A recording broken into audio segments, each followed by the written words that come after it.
Stedman, and what we're going to do here is show you how to chop the top on a 4950-51 Ford. In this case, it'll be a two-door sedan. Coupe would be the same procedure, and I'll show you the difference if you're going to do a four-door, and I'll also explain to you different techniques or different styles you can cut your top. This car is kind of an older custom. I'm talking about it's been done for a few years, and he's going to go back and redo a lot of stuff and wants to cut the top on it. And this one being the skirts on the back and lowered in the back a little bit, we're going to cut it in a way that'll give it more flow, and we're going to slant the doorpost on it. And I went ahead and got a lot of this stuff out of the way here that I'll explain to you to cut down on the time on the video. It'll probably last 3.5 to 4 hours as it is. And to start with, when you get your car where you're going to do the work on it, you need to disconnect your battery first thing, because there's some wiring that you're going to get into. You don't want to short anything out and cause further problems down the road. You need to completely strip the inside of the car. I'm talking about take anything out of the car that you could start a fire with, as far as insulation, upholstery, anything of that nature. And in this case, the dash and all is painted, so I went ahead and taped it off. And if you got a nice steering wheel, you may want to wrap it up or maybe even take it off. Now, the gauges in some of these old cars had a glass front. So even if the dash is not finished out, you need to tape off that glass, because the grinding sparks will mess it up, or any other windows in the car. Don't just roll your glass down here, take them completely out, because you're going to have to do a little work in your channel there too. You need to remove your deck lid, because you're going to be up in that trunk area working on the back of this roof around this back window area. And then on this car here too, I put some pieces of plywood in the floor where I'm going to be doing a lot of the standing, because in and out so much, you're eventually going to make it, the floor of the car, sink down some. Also, when you get everything out of the car, you need to line up your doors. Make sure your gap's like you want it. Make sure the door is shutting in and out. Adjust your latch to where all that looks good. And of course, if a lot of cars, you know, these older cars, your gaps kind of vary in different places. And then when we get into it, I'll show you how you can change this gap a little bit if it's too tight or if it's too open, to make it, you know, more uniform, or get it where your paint won't chip if you get it too close. After you get all that done, make sure that your garage floor is somewhat level. Make sure all your tires are the same size, especially like on the back, both of them being the same size, and on the front, both of them being the same size. The reason we're doing this is you don't want this car to be in any kind of a twist. In other words, you don't want that corner over there to be up on the hump to where you put a twist in the frame. It won't show up so much here, but when you start cutting these posts, you'll be surprised how much strength the top of this car puts in the way it sits, the body-wise, in other words. Also, when you get that done, now, let me back up just a second here.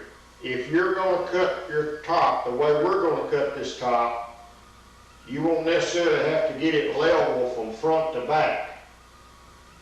I'm talking about this way. Just make sure you get it the same right to left. It don't have to be completely level, but if this side's a ½ inch higher than that side at the back, it needs to be so at the front.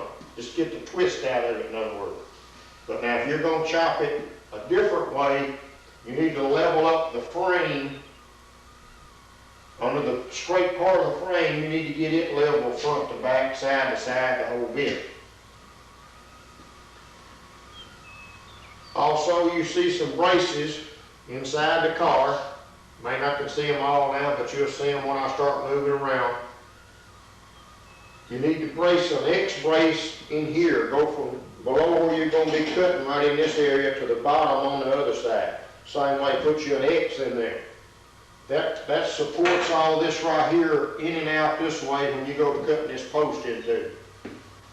Also, you need to go in at the bottom of your dash on the door jamb itself. I usually go in somewhere around the door hinge and then go down to a point in the floor.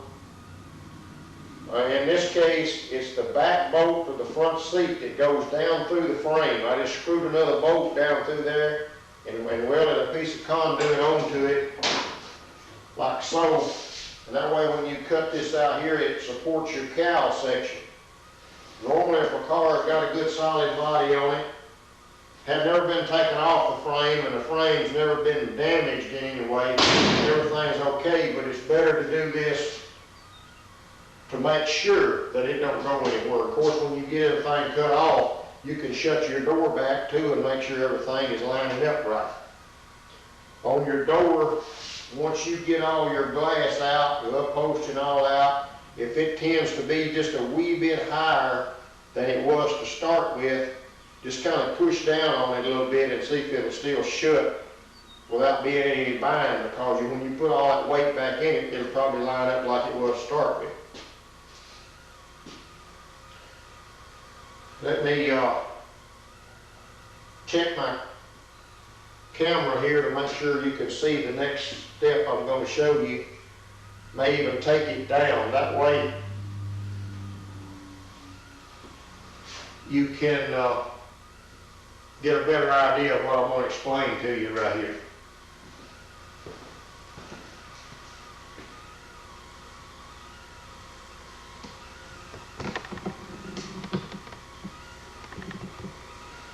I think we can see right here good enough to explain to you. Brace off this back window area like so. This is just regular old 1/2 inch EMT conduit is what I use for this. Now this piece going across here, I always put that in level with the car. Now what I mean by that is, when you line up the center of this area back here with the center of the windshield, you can go up and down and lay this conduit in there to where you can sight the top of it with the bottom corner of the windshield on this side, the same over here. In other words, what you're doing is getting it in there level with the car and not this way. That will help you later on when you start relocating this back window. And these two pieces here, I try to get them like the center line over the same on each side. And I try to get them straight up and down and not leaning this way or that way.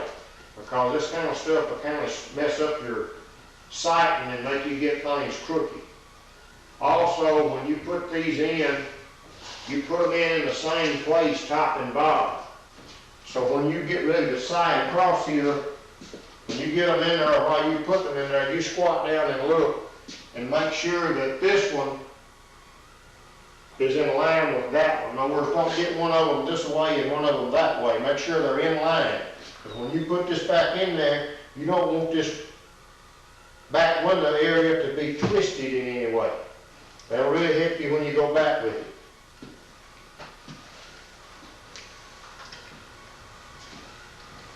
Also, another thing you need to do here around this back window area is you need to find you a center. In this case, I went from these trunk hinge holes and got the center line right here. I went up above the roof and done the same thing. And you can stand back away from the car, sight this up when you get it with the peak of the windshield or the center of the dash, whichever you can find is in the center of the car. Even if you have to go up there and put you a little piece of tape where the center of that windshield opening is on the bottom, and you take you a straight edge, a flexible one, and you mark you a scribe line down through here and down through here. That way when you put this back window area back in, you can put it in straight and you won't get it cocked this way, like high on one side, low on the other. And a scribe you don't have one, you can get one at Sears has them. Any mill supply place, like where they sell lathes and milling machines, this kind of precision machinery supply store. They'll have it. A lot of people call them a scratch-off. But really etch it so when you grind the paint off and stuff where you're going to weld, you can still see that scrap line.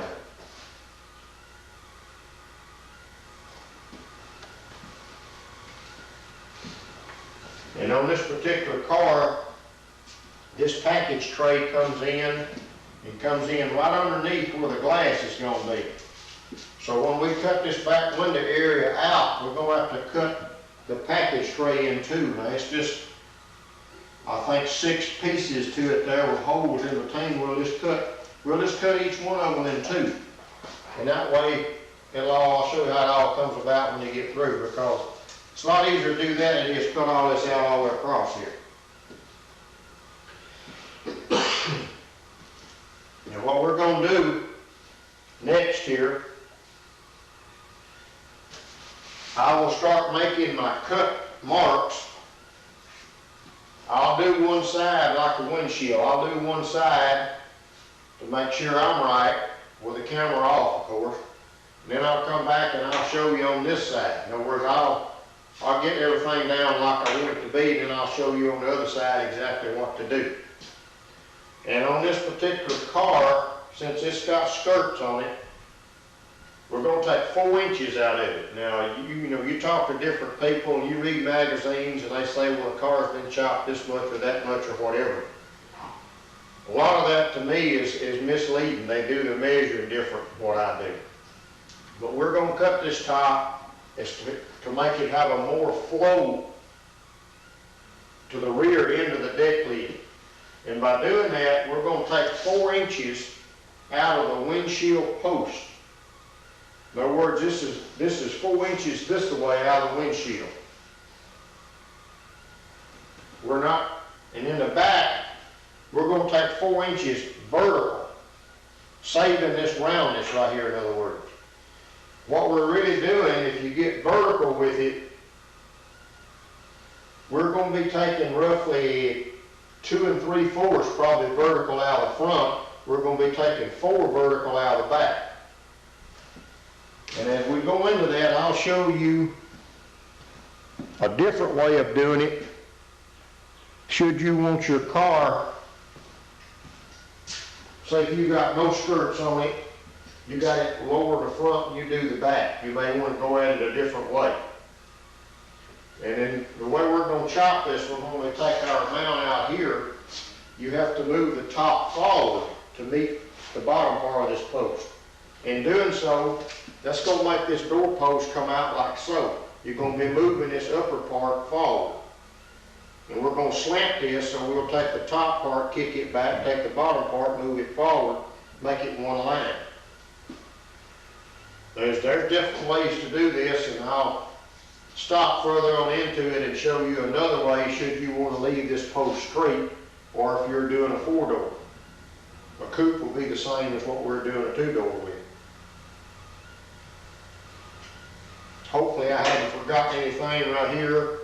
Hopefully if anybody is getting confused when I get into the process here, you'll see how everything's coming together.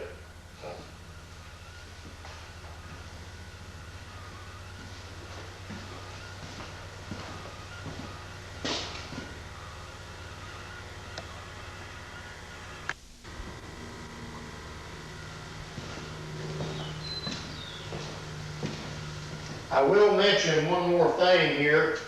By the way, I just took the camera down and reviewed the tape to this point to make sure everything is working right. This video is filmed just like you're viewing it.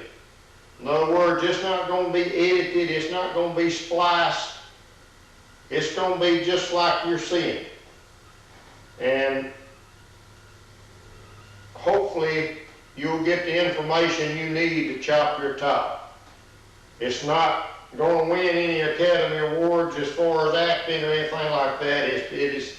I'm supplying it to you strictly for the information. So don't look for any frills and all this stuff in it. Remember me telling you the way we were going to do this right here. If you'll measure this window opening in the front, say right along here, and you measure it right up here, you'll notice that this window opening is taller here than it is up here.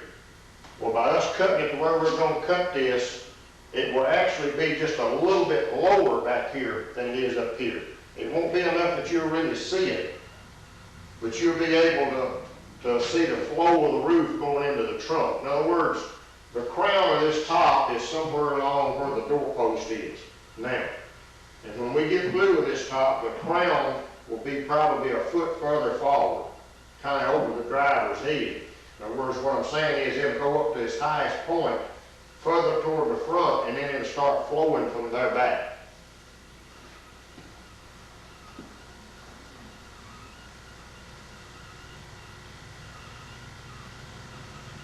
Just want to make sure I've got everything explained well up to this point. And also, by us moving this windshield post forward, talking about the roof section, moving it forward to meet the lower part of this post, we will actually shorten this quarter window in length. And like I say, we're going to put this curved corner back in it.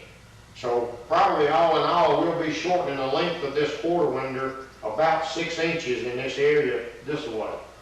And that'll make it look more like a coupe, in other words. Actually, I think the sedan comes out a prettier car after you cut it than a coupe does. And a lot of times people think, well, the more you cut a car, the better it's going to be. That's not necessarily true. When you lower a car to the ground, in other words, you lower it closer to the ground body-wise, if you'll notice, the roof tends to get taller. So this is my opinion now. You lower the roof down in proportion to what you put the car to the ground. You get the top, especially on this car, like they call it a shoebox, it's square, not much roundness to it. And if you bring the top too far down, it makes it look more square. It makes it look like a box going down the road. So, it's up to you how much you want to cut it. I cut a 51 coupe a few years ago, and I cut it 3 inches. And to me, that's enough with a coupe. Now, I know some people go 5. I have seen even 6. But, you can overdo it on these cars. A Mercury now, you chop a 49, 50, 51 Mercury, you lower the roof on it 4 inches, the car gets more round, it gets more fatter, But this car don't do that. When you start getting it way down, it don't make it more fat. So I'll go on start with the windshield post here of marking stuff off and show you what you're getting into there.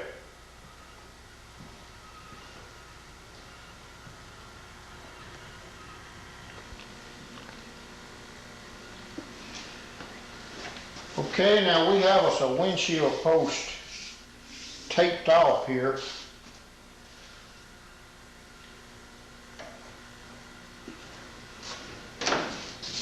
You'll notice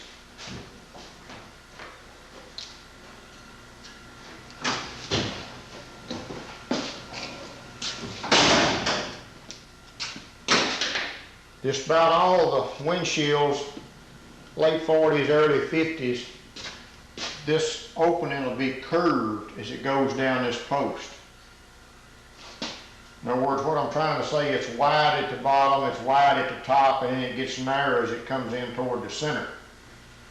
What you're going to have to do, if we're taking 4 inches out, make sure your drip rail is the same width down in the groove up through here. You need to make sure that's right first. And what I do is I take me a 6-inch scale and I measure from the edge of that drip rail over to this corner. And if we're going to take 4 inches out, we need to put it in a place to where when you measure this part and you measure this part, it's the same distance across here. That way, when you take this piece out and you come back down, this outside edge will line up and this inside edge will line up. In other words, if you cut it too far down here, when you bring down, this is going to stick out over what you come down with. So you need to find the point to where the two pieces that you're going to put back together will be the same size. And another thing, when you're marking off the windshield post, the first run of tape that you put around it, that tape has to go around this windshield and come back to the same place in a straight line. In other words, it can't be, you got to look at this side here and square it as you go across there. And then when you go down this on the bottom, on the side over here, you have to get in a position to where you can look at that side and this side at the same time and make sure it stays straight. Then you've got to get back here and look at this side and this bottom to keep it in a straight line. In other words, any position you look at this, say you're looking at it from this angle, this angle, this angle, whatever, it has to be a continuous straight line because you want to cut a straight cut.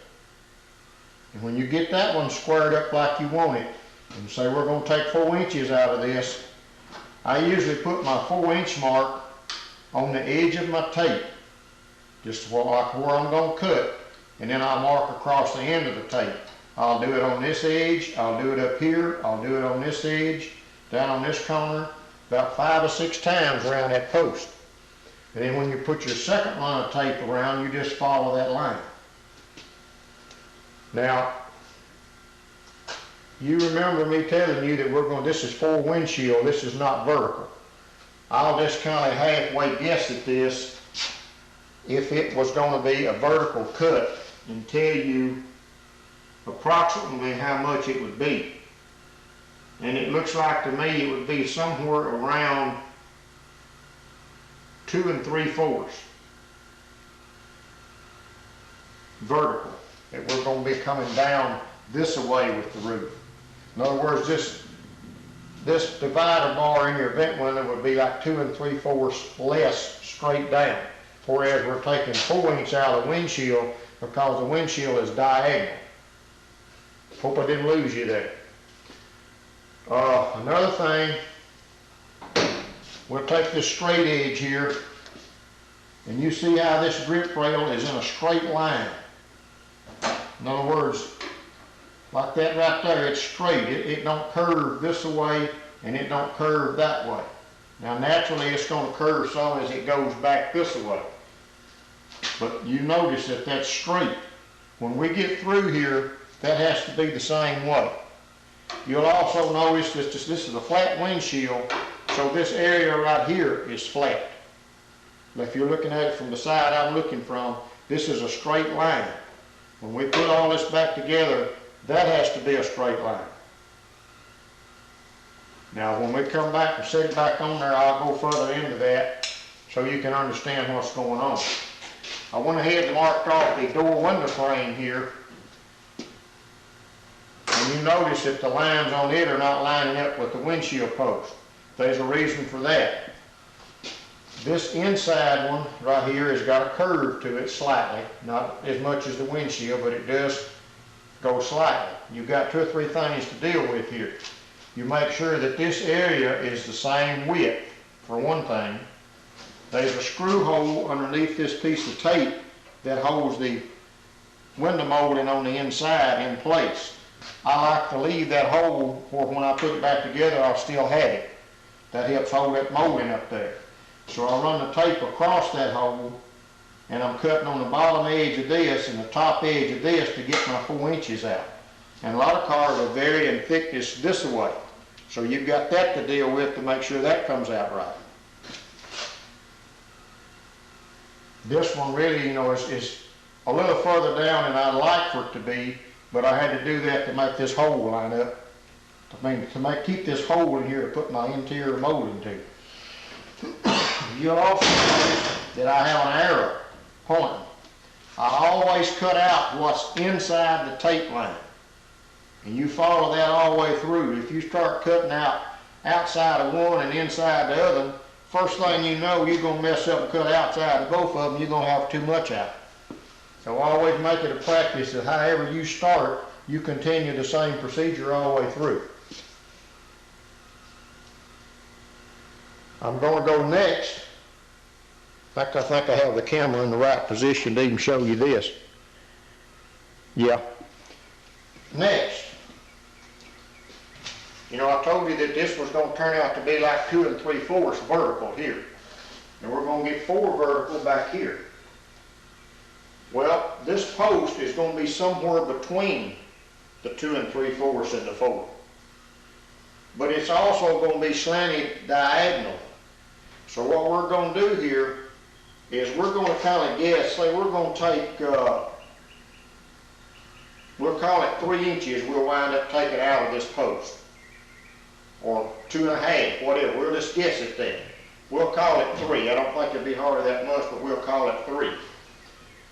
Okay, you've got screw holes in here to hold your inside molding in.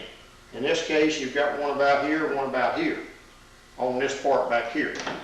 The door post is the same way. It's got one up there, one down here.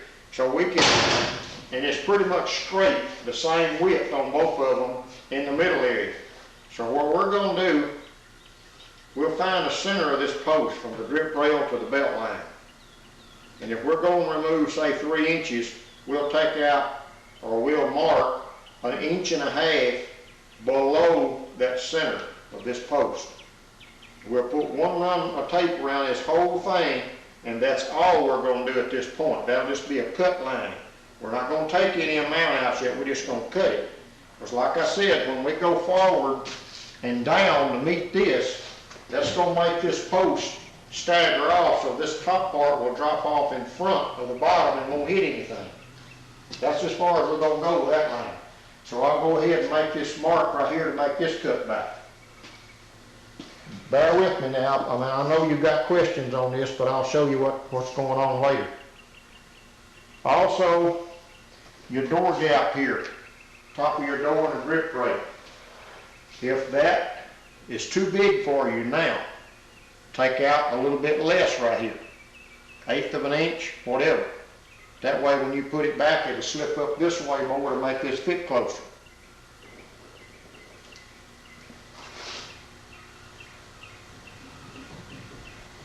And notice how the door window frame is in and out.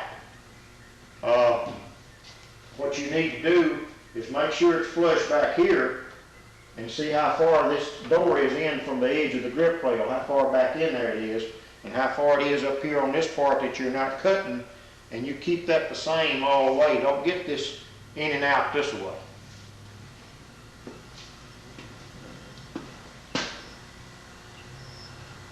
Hope I hadn't forgotten anything at this point. Also, I'll point out one more thing to you. You notice we're going to call this straight edge straight up and down. May not be exactly, I can't see from this angle, but say that's straight up and down right there. You'll notice that this windshield post is leaning that way toward the center of the car. This one back here is the same way. See, it's not straight up, it's leaning in. When we lower this top, that's going to lean in even more because this is going to come straight down, so this is going to have to go over that way to meet it. We'll get into that a little later, after we get the top set back on the car.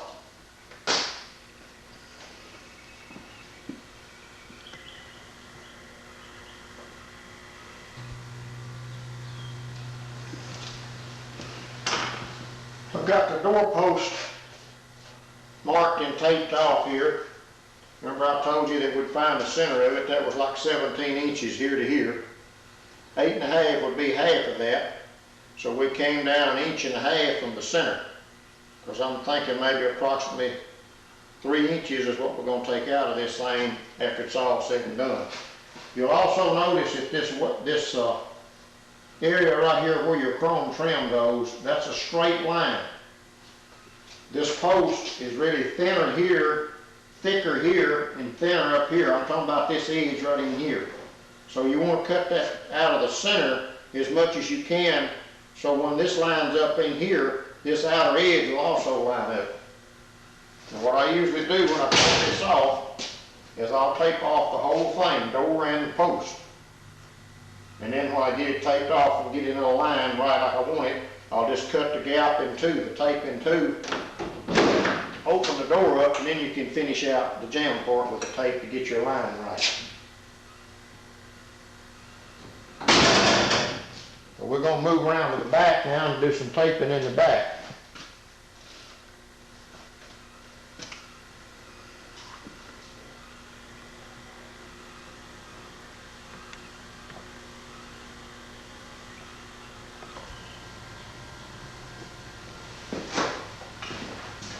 I forgot something in the beginning here when I was explaining all this. You see the contour of this roof across here. What you need to do before you get anything cut is I take a 2x4. First of all, I start with a cardboard template. And I put that piece of cardboard up in under here about 4 or 5 inches above this rear window. And I make it fit. In other words, it's got to be 90 degrees to wherever you're putting it. In other words, it won't be sticking straight down at this point. It'll be tilted like the roof is here. You mark you a center line, whatever you're putting up there with a center line on the roof, and you trim it. I use a razor blade to trim it till I get it the right contour. Then I transfer that to a 2x4. Take it to a cabinet shop and let them cut it and sand it to that shape. Now this will really help you as you get into this a little further. Breeze and bend, when you cut off, you got to cut this whole section out back here, this whole back window section. And then when you cut your top out and mount out and put it back on there, this up in here is going to be all floppy. And then two, when you move your roof forward, when you cut it, all this coming down right here on this roof is coming down too quick. So you're going to have to slice this roof up through here 2 or 3 times on each side, and when you pick it up, it'll open up this way. That'll keep it flowing back here. And when you get to that point, you can stick this up underneath there, put your little quarter power jack or whatever under it, and push it up. Then you can back off to the side of the car and look at that flow to see when you get it like you want it. You'll also notice if you put a straight edge up across this window, you see how the roof comes into it? A lot of people won't push this right here up high enough. It'll be too low and there'll be a dip right in here. You don't want that. You still want some crown to it, some curve. But doing this right here, you may think, well, that's not necessary. When you start trying to handle all that and it flopping everywhere, and you try to get it back up in position, you're going to be in for a headache. Because really, there's more work.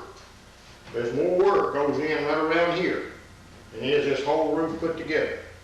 I'm talking about when the inside moldings and all. This either makes a top chop look good or makes it look bad. Now I've got this marked off. You can see right along this belt line. You need to take care of there when you mark it to make sure your tape don't weave up and down, and there needs to be a good flowing line around through there. And we're going to have to cut up through here on both sides. We're going to have to go across here. Again, the straighter you make your cuts on all of this, the easier it's going to be as further you get into it. Now what I usually do right here, I just took and measured from this opening up to here. I laid a straight edge in this window opening first to just see how much curve was in this right here going this way. I don't mean that way, I mean across the car. So I come in about along here and I measured up to my tape line over there, and I did it over here, and I took me just a 3-foot aluminum yardstick, laid it across there and scribed it along that line, and then just finished it on and off over here. But that is a straight line when you look at it. Raise and bend, you're going to have to do one or two things. You're going to have to do one thing. You're going to have to lengthen this roof, because when you go forward to meet that windshield post, you're going to end up with a gap in here, because this is not going to lay over far enough to fill the gap. So you're going to have to put a piece in either on the bottom of this window section, or you're going to have to put it in up here on top. And if you've got a straight line to put a piece of metal back to, you can get it to fit a lot better than you can on one that's weaving everywhere. Also over here, when you cut this in two, I'm about, say, 3.5 inches from the drip rail on both sides. You cut a straight line up through there. When you lay this back window section down, as you get into this top, you're going to see that you're going to have a gap in here that you're going to have to fill with metal. Now, we're pretty close to getting ready to start cutting here. So I'll go ahead and explain this to you here. We've got some more work to do right here yet, but we'll get to that a little later. There's a brace going across the top of this window opening. It goes from drip rail to drip rail. Should be on every car. You've got to cut that brace loose right here along the drip rail on the inside. Don't cut the top now, just cut the brace. And then get back up here pretty close to your window opening and cut it through again and take that brace and lay it aside. Don't throw it away, just lay it aside and keep it. And then too, when you make this line across here for your cut, you need about 1.5 inches or so above that brace going across there to give you room to work that metal as you weld it. I'm talking about hammering it from the back side. Also, we're going to cut this package tray in two across here at every joint. This is not necessarily going to move that much, but it's a lot easier to cut each one of these pieces in two and weld them back together than it is to try to separate it in here at this back window, because that's going to really get in your way when you try to move it. You're going to take this whole section and lay it aside, in other words, so if you cut these in two, you can get it out of there and not be in your way. But I should have explained that template across there in the beginning. And then hopefully you can see now that that center line scribe mark I made here and up across the roof there.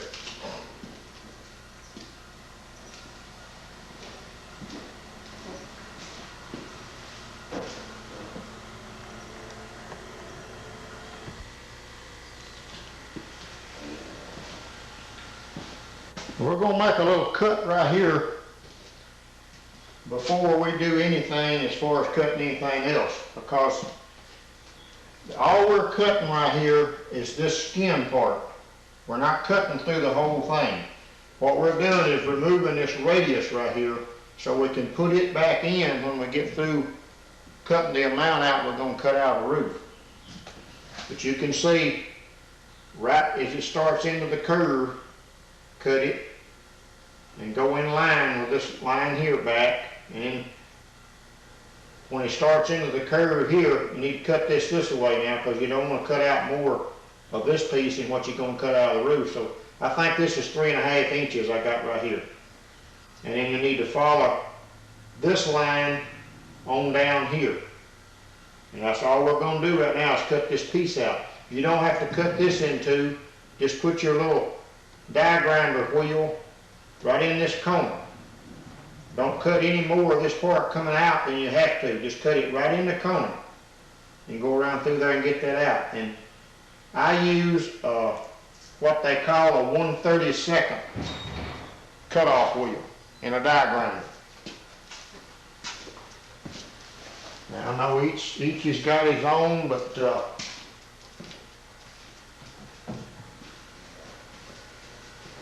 I got like a commercial die grinder, but one of these little $29.95 jobs will do a top, no problem, if you got enough air to run it. But hopefully you can see this is a Walter, W-A-L-T-E-R. If you can find any Walter wheels, you'll never find any that'll beat them. Now this was listen to me, you're not going to believe this. This is what they call a 1/32 wheel. That's the thickness of it. It was 4 inches. I cut a 93 Dodge 1-ton truck frame into both rails with this wheel. It was 4 inches to start with, and it's about 3.5 now. So that's how good they are. They'll cost you a little over $2 a piece, but they'll last 4 or 5 times longer than most ones I've ever run across.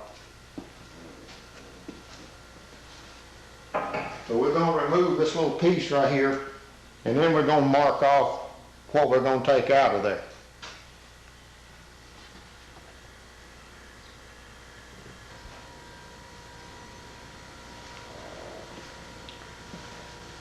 Okay, we've got this little corner cut out,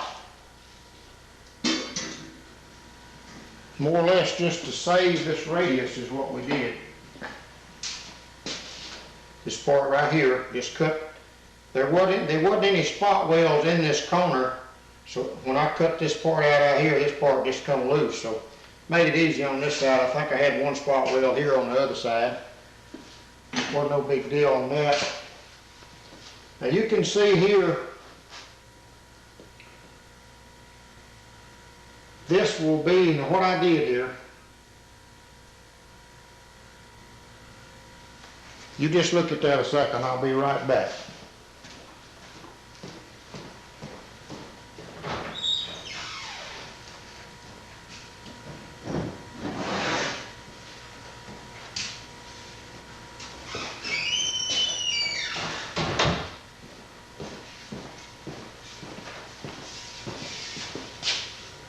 We're going to lay a straight edge across here, this window.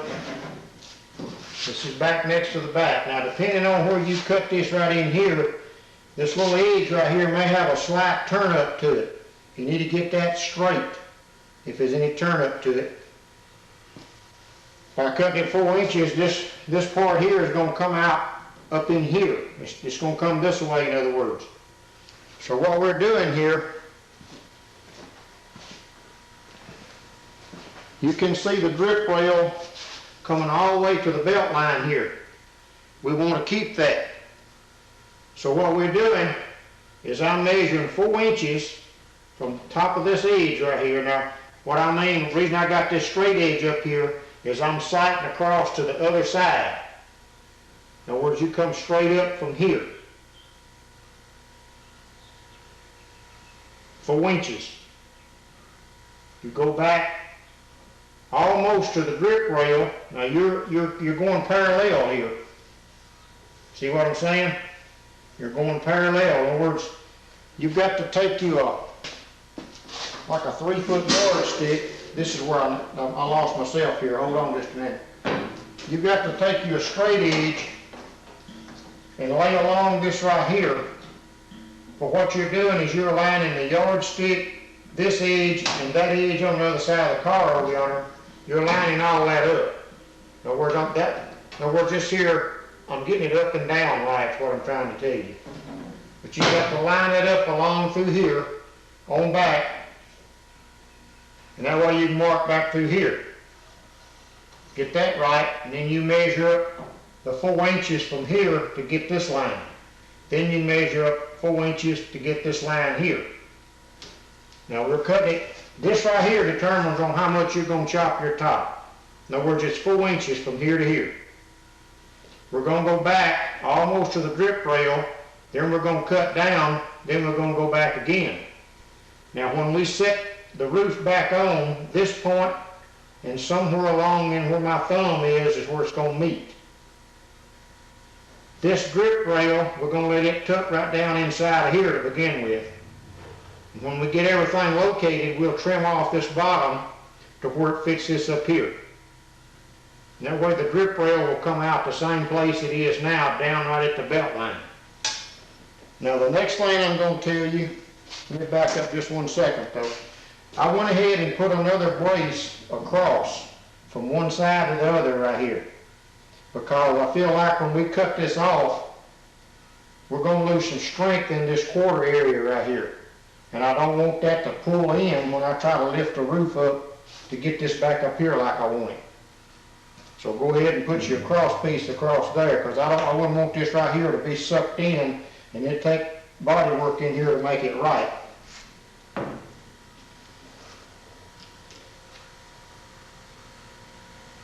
Now what I'm going to tell you now, is my opinion.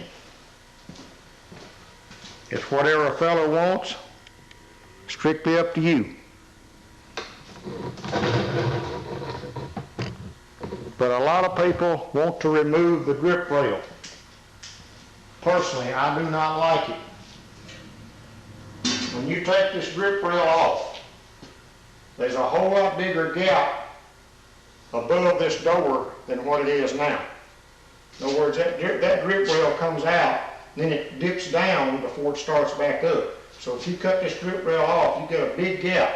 You cannot raise this frame up to meet it because it'll hit in the jam section. So you've got a lot of work to do in there. And another thing, when you take it off and you feel this seam down through here, you got this thick roof area with no break in it from your window opening up to the roof line. And then you got this seam coming back through here, and it just stops and goes down. And to me, that shows up a lot more of an eyesore than the gutter being on it. Plus, in this part of the country, or where you get a lot of rain, if it's raining and you don't have a grip rail, all that water is going to go right in there next to that seal at the top of that door. And when you open the door to get out, it's going to fall right in your lap. But that's the two reasons I don't like it being off. But it's up to the person that's doing the job. I just thought I'd tell you what you are going to run into if you do cut it off. Now we're going to begin cutting here shortly, and I will cut this back window area out first. In other words, I'll cut the package tray in two across there. I'll cut around here, up here, and across and get that out of the way. Next cut I'll make will be the doorpost because it's in the center. Then I can cut the windshield, then I can cut this back here. Make only the top cut of where you got it marked. Top of the windshield, top of here. And of course your doorpost at this point, you just cut it in two. Because when you get that all cut, you can take your roof and lay it over here on the floor, get it out of the way. Because if you're trying to hold that top down and you make a mistake and cut this first, you're going to have to hold that top while you cut this up here, and that's not easy to do. Another thing I can go ahead and show you, when I cut my post, this is what I use. It's all I have ever used. A lot of people like to grab up a sawzall, start cutting that way, but I can see what's going on when I'm cutting with this. It don't take long to cut a post into it. It don't take 3 or 4 minutes. But you can stop and look on the backside and make sure you're still following your tape line. Whereas a sawzall, you may be looking at it out here, but on the backside over there, it's pretty much going where it wants to. I use the hacksaw.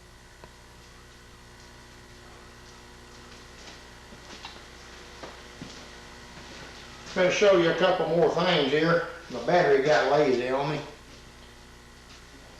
Talking about a hacksaw, if you don't have one, get you a good hacksaw. If you've got one with that little wing nut back here at the back, just throw it away and go get you a good one. Don't even give that old screw thing to your neighbor, even if you don't like it.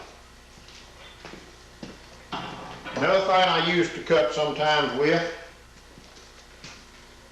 I like to use a die grinder, you know, like to start in the corners here, but you can use a saber saw, jigsaw, whatever it is you want to call it. But you need one that has this little gizmo right here to make the blade oscillate. In other words, it digs into the metal as it cuts and then goes back away from it as it goes down. And you can get saw blades that have got 36 teeth per inch. And that's real good for cutting this thin metal. I went ahead and cut this out while I was waiting on my battery to get charged up some. Making everything as straight a cut as I could get, cut the package tray into. Thought I'd give you a shot of that.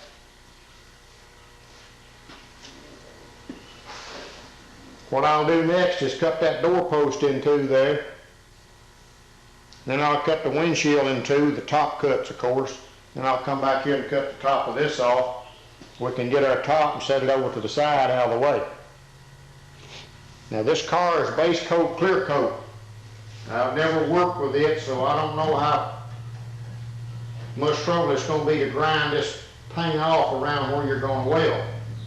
But any time that you're getting ready to weld it, while you got the top off, whatever, you grind all this area that you're going to be welding. You can't weld paint, you can't weld rust, glue from headliner, whatever the case may be. It's got to be clean, shiny metal. If you have a wire welder and you've got the flux core wire, that's not going to work good on this. And for me, the 030 size wire works a whole lot better than the 023 does. The 023 to me is just, it's so fine that if it jumps out there and don't arc, it'll just start wadding up where it comes through your feeder wheel. So we'll go ahead and make all these cuts and get the top out of the way. And then when we come back, I'll have the top sitting back on with the 4 inches taken out of it.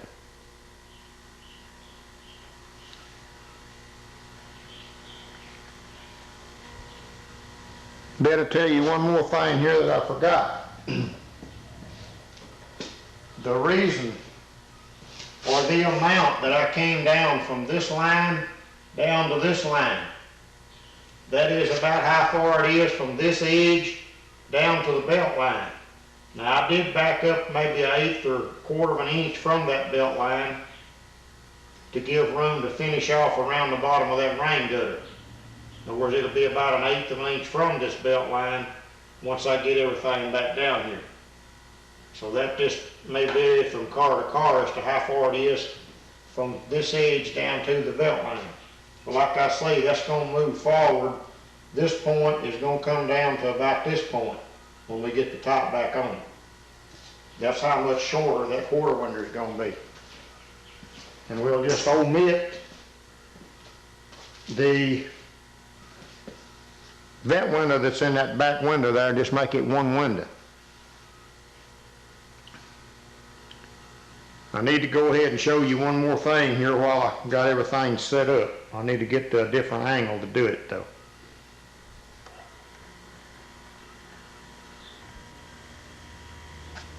You remember me telling you in the beginning, if you wanted to cut your top a different way to what we're cutting this one, say you're not going to run skirts, and you wanted a vertical top chop all the way through, I told you, to level the frame on each side along the bottom edge. Reason being, this is a 2-inch wide straight edge here. What you would do is you would lay this straight edge up here like so, put you a level on it. And when you get this level, or you get this straight edge level, and say you're going to chop your car 2 inches vertical, you would mark this grip rail, say on the leading edge up here, you would mark it down here. That way when you cut your piece out and come back down, it would be a vertical 2-inch cut. In other words, this opening would stay the same. It would come down as much here as it does back here, whereas we're cutting it to a taper. We're taking more out in the back. So and if I were going to cut it a vertical cut all the way through, I wouldn't take out 4 inches, because then you'd be getting close to 6 out of this windshield. I would go a little less. That's just my personal opinion now. Now another thing, I'll go ahead and explain this to you. Like I told you, when we cut this down and we go forward to meet that windshield post, that's going to throw this off. Should you want to keep this post straight, you go ahead and move this forward. Make this meet. You go ahead and make that back yonder come down. Cut your amount out there. Remember me telling you before, you're going to have to slice this top of this rear window opening. You're going to have to slice it toward the front.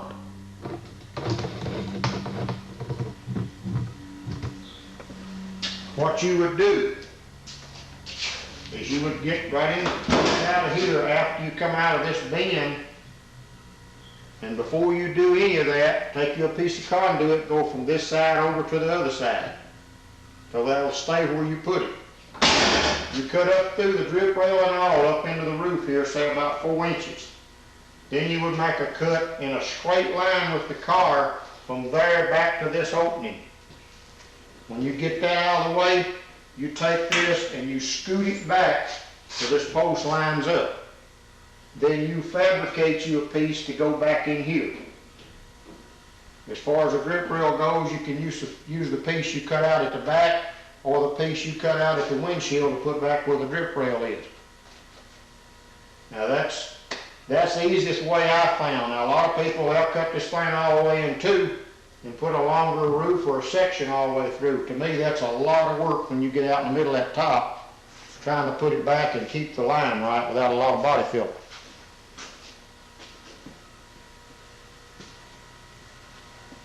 Now that would be with a 2-door or coupe. If you were going with a 4-door, you would have to cut like this section here out. Go from here to here. And you would slide this back to meet. Then you would add a piece here, you'd add a piece here to make that work out right. But that's a lot better to add a piece here and a piece here up 4 inches in your roof than it is to cut that plane all the way across. Now if you've got a donor car, you could cut this section right here out, put in there, cut it big enough for where you just have one weld here, one right here. Just change pieces, put a longer one in there. But that's the way you would cut it different.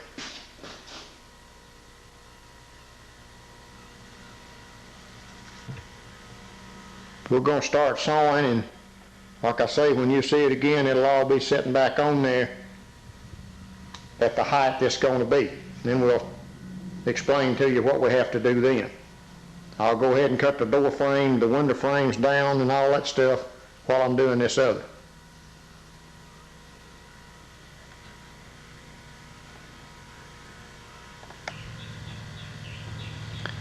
Well, I got ahead of myself there just a little bit ago.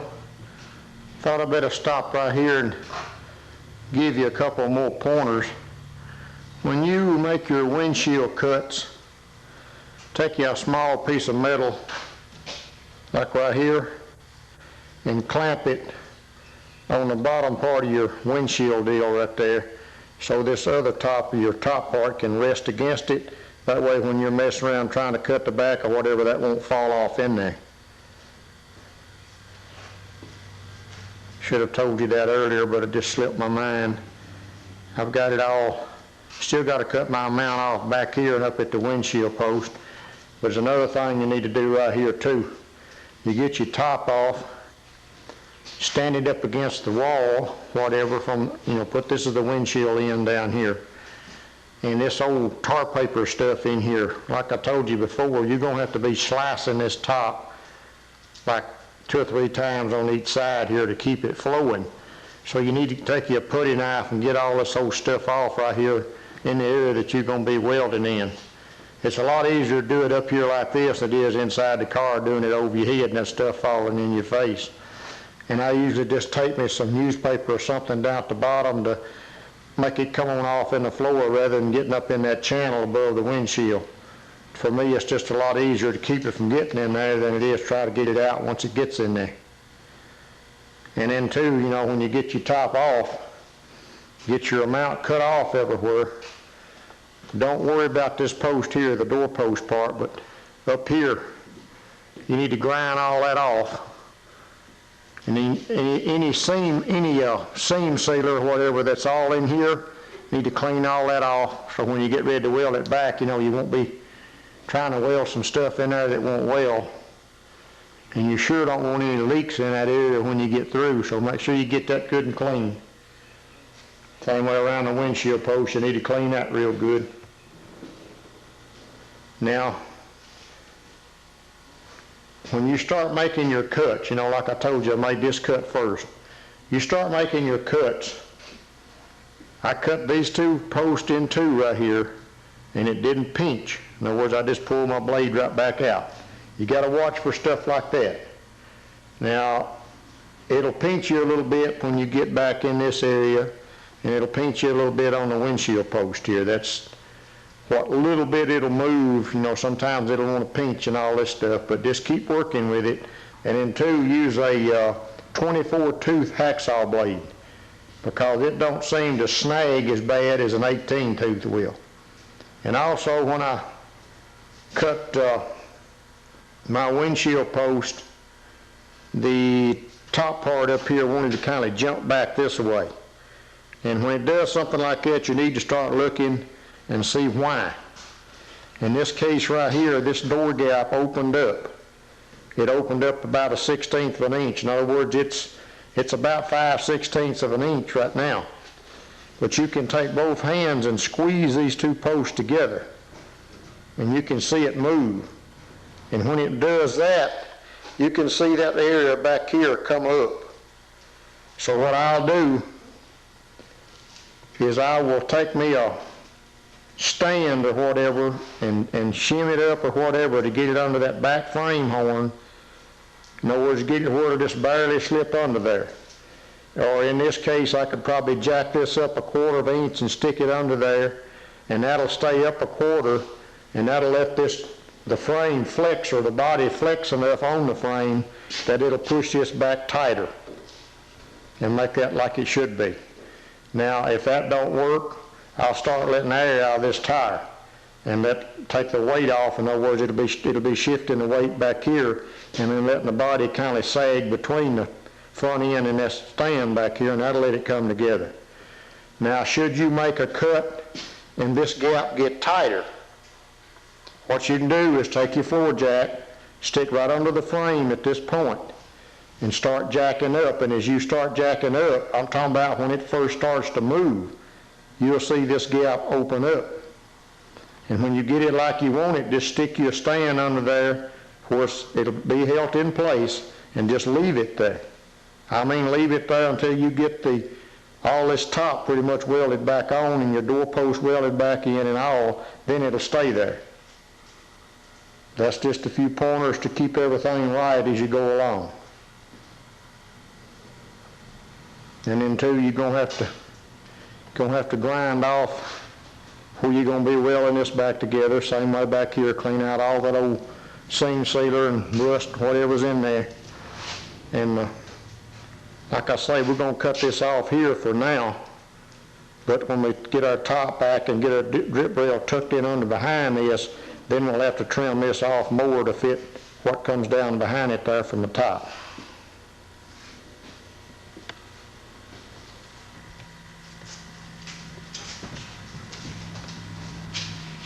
Well, we got our top back on there, just setting up there. You can see how much further forward it went when we met the windshield post there, how much shorter the quarter window is going to be.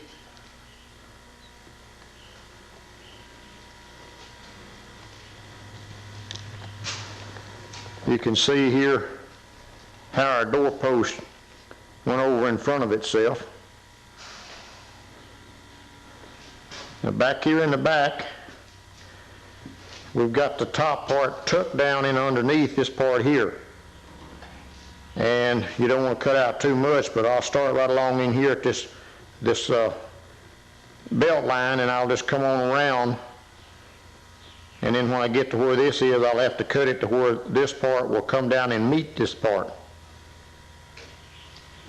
And also here, you'll notice that from out here on the edge into where it turns up is wider down here than it is up here, because when we come around the corner, that ledge got more narrow. Now what we'll do there is we'll slice this part right here up through here, take out ever how much it is difference. It's about 1/8 of an inch here. We'll come on up here about this far, And then when we get it up there, we'll take this and bump it over to make it flush with this. And then, of course, going on back through here, that'll kind of tend to lean in a little bit too. But make this weld, make this corner right here, that's where you're going to tack it first. Make that come down and touch. Now you're going to have to get down in here and trim off and whatever to make that go down in there. I just had to set it up there and then trim a little bit and see how far it'd go down in there and then trim some more. In other words, on the back, I'll show you on the other side over here.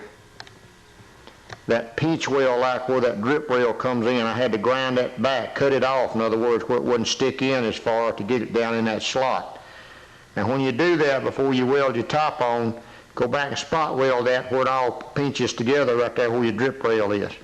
Because you don't want any leaks to come in there after you get through, no water get in it. Now going up here at the front, like I say, I just have it sitting on there. I haven't tacked anything in place. You can see at the front here,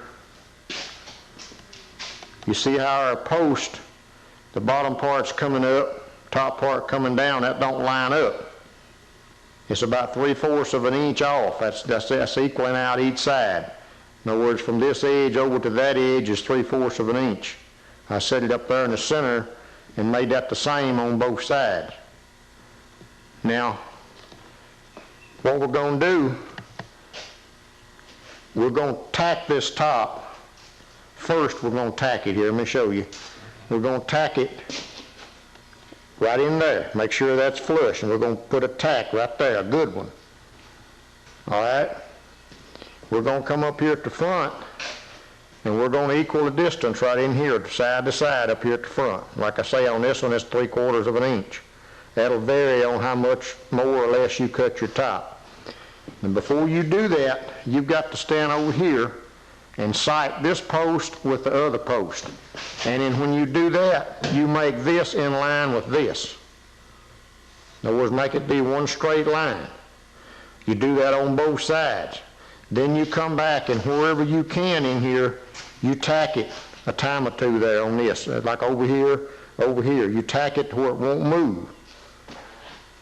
Both sides, all four corners. That way your top is located. It's where it's going to be. And then what we're going to do next after we do that is we're going to have to get right in the center of this turn right here. We're going to have to cut it right down through here. Or come out right along the bottom of the drip rail. Don't cut this all the way off. Come on down here and anything that's say within, say come down maybe 1/2 inch from the drip rail and come to where it drops off where your weather stripping goes on the back side. You're going to have to take out probably 1/8 to 3/16 of an inch right in here down to nothing as you come down. In other words, you're going to have to make 2 cuts, kind of like a pie piece. It'll be something like that. But this back here, I say I don't think it'll be hardly of 1/4 of an inch. It may be, but we'll say it may be 1/4, just guessing at it. Okay, you got to do that. Then you go up here in the center of this radius and you cut through here over to close to your drip rail. And what you're going to do is you're going to pull this out this way. You're going to take this and push it in that way till you get these two lined back up. And remember me telling you in the beginning, take your straight edge and look at this drip rail, make sure it's a straight line.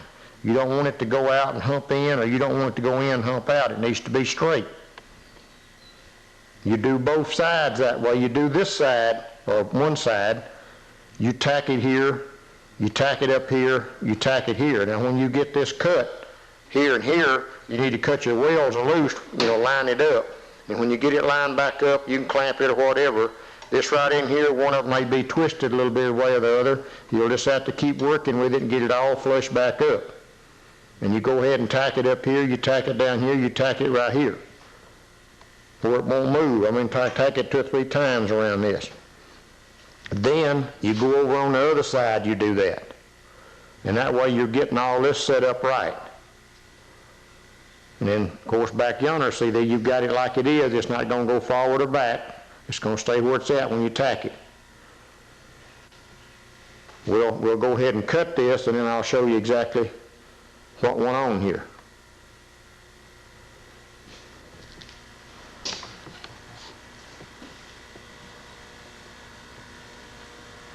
Another thing I'll go ahead and explain to you while I'm at this point.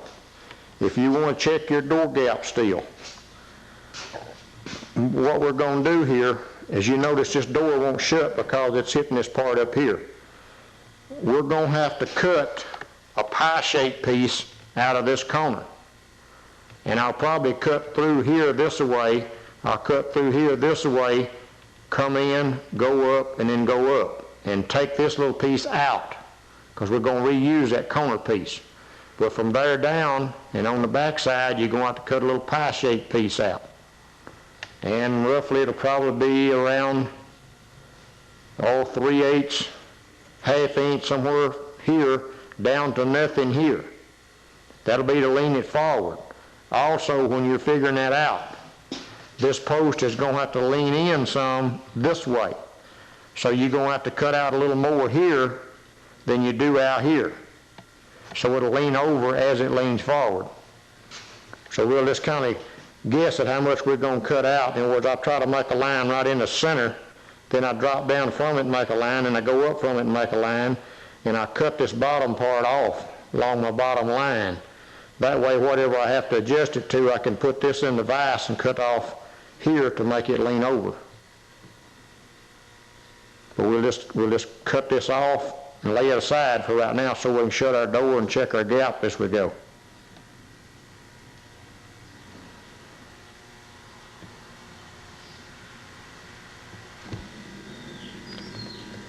I'll stop right here and show you exactly what I was talking about on this door corner. This scribed off pretty good to where you can see the scribe mark, so you can see what we're going to do here. I'm going to go ahead and cut it off on this bottom mark, and then before we get ready to go back on with it later, we'll try this top mark. Now that may not be hardly enough. It's somewhere around 9/16 to 5/8 between this mark and this mark, down to nothing here.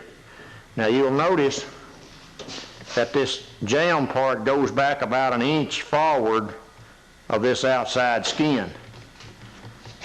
So you need to notice that, and then start your mark across here.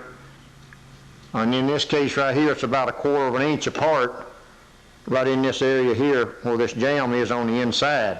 So I started my mark there at about 1/4 inch. I came down, and then this one I went up higher. Remember I told you we had to lean in this way as it went forward. And then I came on up from that point up to where I could saw from this point across here and that point down to here. Now you may have to trim this a time or two to get it exactly like you want it, but you can see what we're headed for here. And I'm going back up on one thing I told you.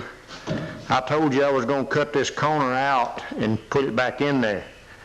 I'm going to look for a donor piece out of something else, because I know back here, I told you to come down and meet this.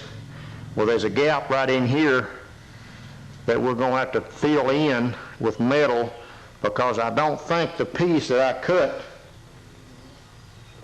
out of that corner, if I can find it, I don't think the piece that I cut out of that corner is going to completely fill that gap back up, because you're going to have to slide it up, like so, to get it equal the way you want it. And see, we've got a little gap right in here.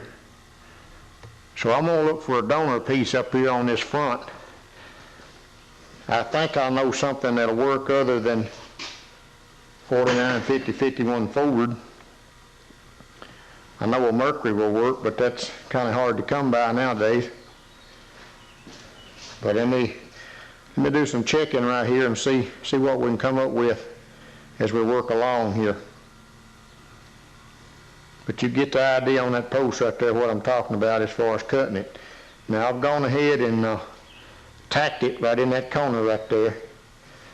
And on the windshield post I tacked it on this side and on this side, just wherever you can get a tack in there. Don't tack your drip rail. Don't mess with that part of it. Tack it somewhere else. And like I told you before, you've got to sight, get these two right here coming to each other in a straight line, and then sight the other windshield post on the far side. We've got our windshield post welded back here. Ended up taking about somewhere between 3/16 and a quarter on this back edge and coming to nothing out here. Spread this open about a 1/8 up here. And you'll notice when you get over next to the drip rail right here, you can't get down in there, so you'll have to take you something like I like to use like a wide chisel or something wider than a screwdriver tip to stick down in there and kind of spread that drip rail out so you can get right down in the very bottom of your post there and weld that back up. But like I say, weld this all the way around, everything you can get to. Now, in doing all this, you're going to see that your drip rail is going to have a point in it. It's not going to be a flowing line. It's going up and then down this way. What you're going to have to do there, just go ahead and get your post right now. Let me go over something else with you. Take your straight edge as you're fitting this, and after you weld it and everything, and make sure that's a flat, flowing, straight line right there up next to your windshield opening. And then make sure this line over here is straight. You don't want it humped out or sucked in. And then, like I say, when you get through here, this drip rail is going to have a hump in it. And it's going to be real tight because it's going to shrink some when you weld this post up. Just take your Ziz wheel and cut right down through it again where you cut it to give you a little gap there. And of course, in this case right here, after I got that welded, I ground that smooth each side of the drip rail. Take you a little block of wood there about 3 or 4 inches long and a hammer and start bumping this down, this side and this side, and get it to where it's a good flowing line. You can get back up here in the door opening and look down it to make sure it's a good flowing line there. And then get it right up through here this way. Make sure it's the same width, top and bottom, and then weld your drip rail back up.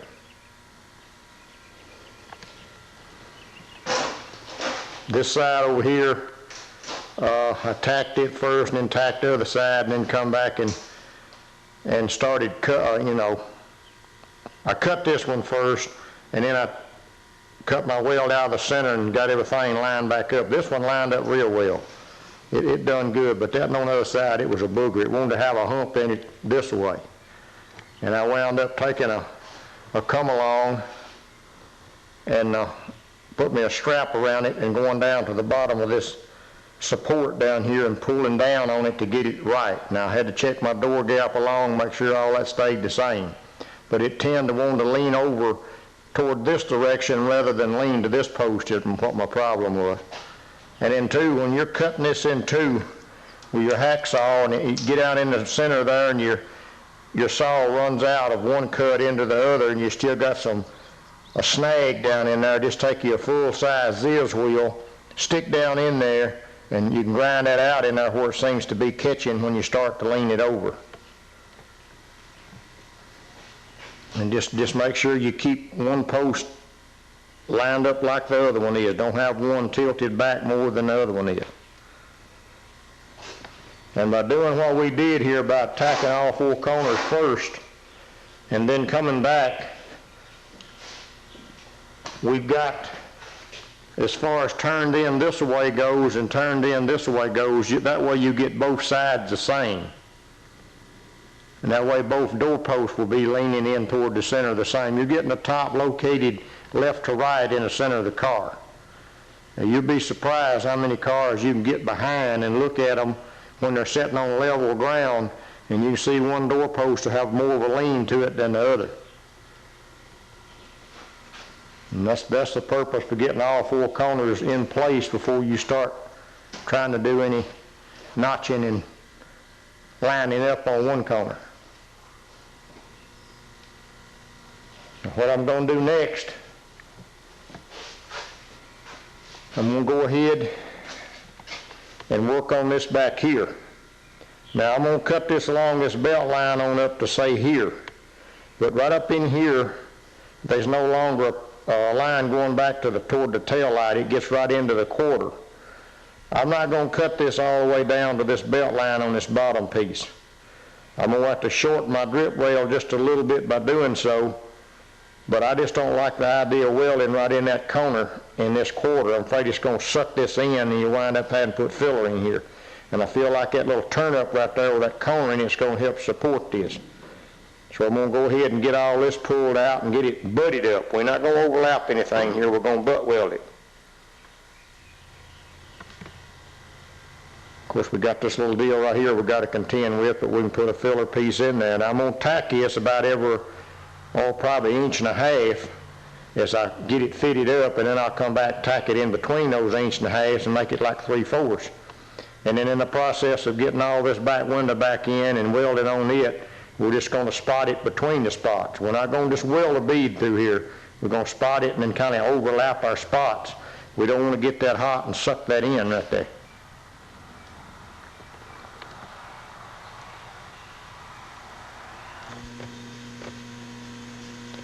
Okay, we've got our windshield post welded up and ground down.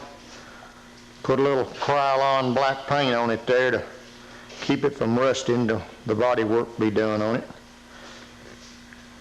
Now when you're tacking this up, you'll notice it maybe this part be a little higher than this part, and then it may be a little lower than this part. And I'm talking about in this corner here, same way up in this corner though. When you get your vice grip clamp down on this, and you get it leaning in like you want it, say back here that one side's a little higher than the other, you can take those vice grip clamps and you can move them this way or that way, and that'll get it right. So you tack it there, and then it's over here, it's a little different. Just move them back till you get it smooth again and tack it again. You need this real neat right in here because you don't want a lot of filler in here. And this right in here, one of them is probably going to be twisted this way compared to the other one. But you just keep clamping it and pulling and messing with it, you'll get it back right. And in all the cars I've ever done, right in here there'll be a little, like a little dip when you get through. It's just pulling that metal. There's no way to get to the back side to work it and hit it, so you just have to live with that. It's not much, it's not over 1/16 of an inch, but it will kind of dip in this way.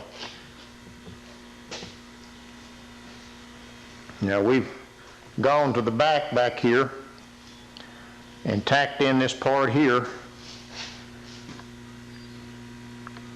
I didn't go all the way down to the belt line. I just more or less where I had it cut before, I just clamped the top part up to it, took my Ziz wheel and just cut it in two there where the lap over was, and then clamped it up, pulled it up, and tacked it back. Now don't do any lapping in here, make butt weld it.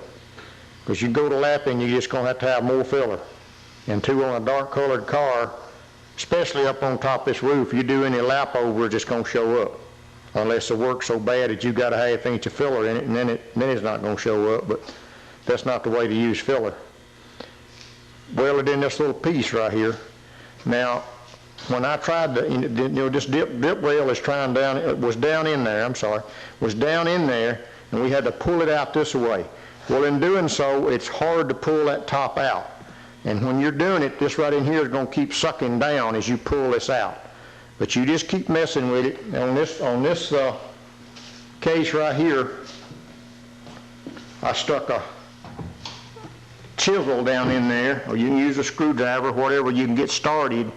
Remember when we cut the grip rail section back to make it go down in there?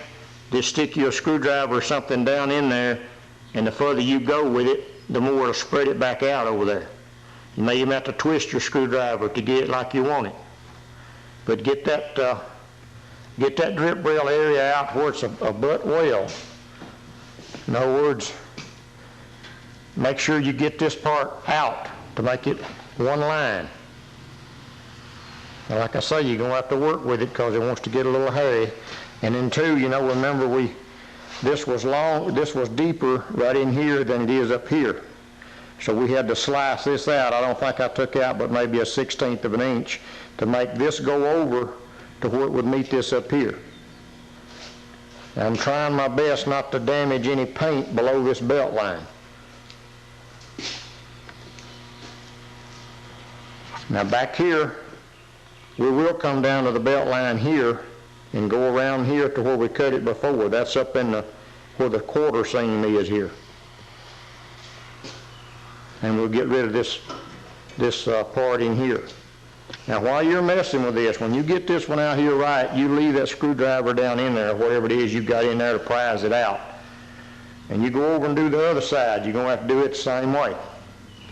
When you get through with your wedges still down in there, you put you another piece of conduit brace across, right on where that drip rail pinches together there. You put that in there and make sure it's in there tight.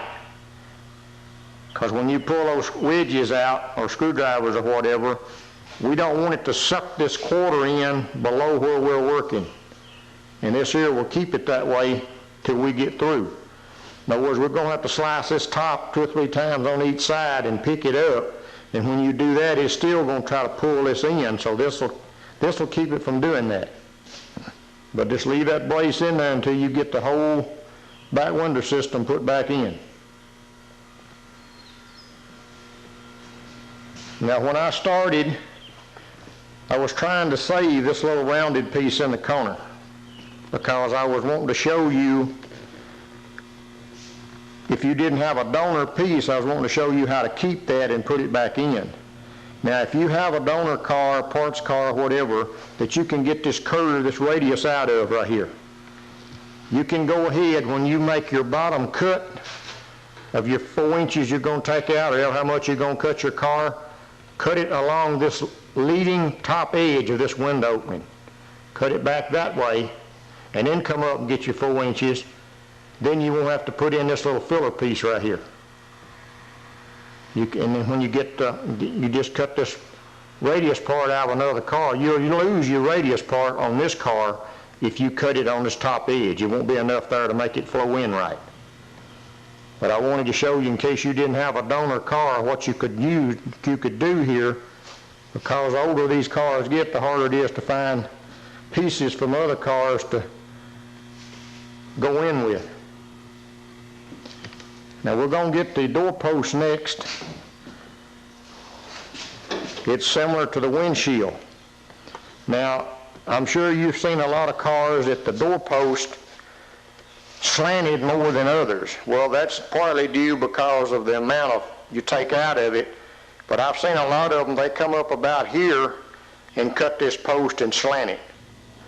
That'll give you more of a slant, but you got, like especially on your door is going to come around this little curve, it's going to go up and then it's going to kick a corner in and go on. I like to start slanting them right here at the belt line, because this curve and this door opening where it curves forward, it just follows that right on up. No zigzags in it, in other words.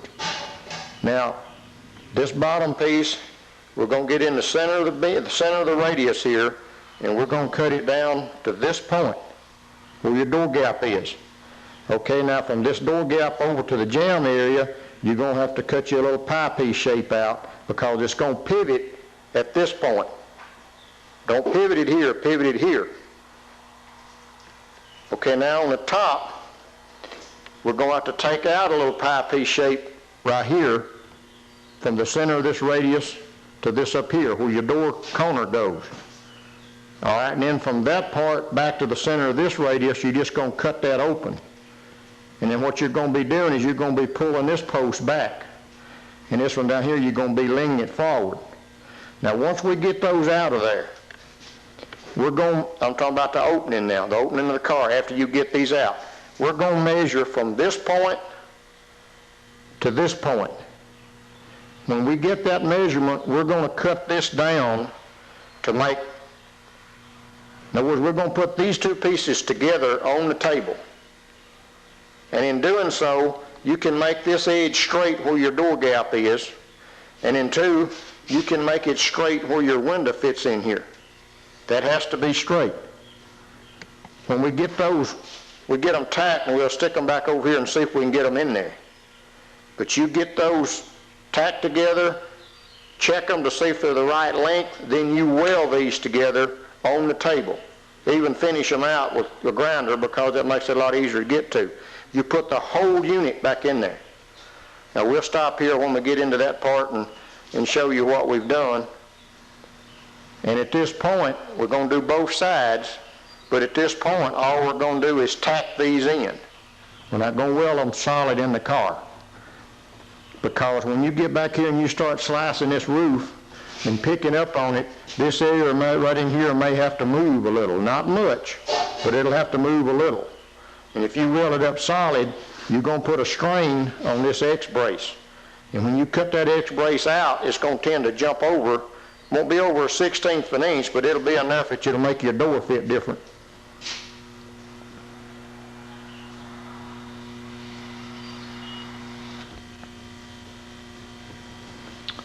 Okay, we've got this door post cut out of the car here. I think I wound up getting about 9/16 right here on this edge to nothing up here in this point.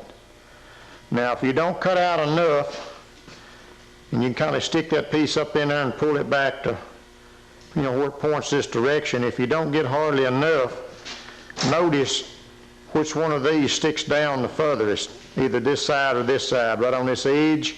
And if you have to take any more off, you take it off with the side that don't stick down as far. That way when you take off more and pull it back, it'll come out more close to what this edge is. But you can see what we're looking at here.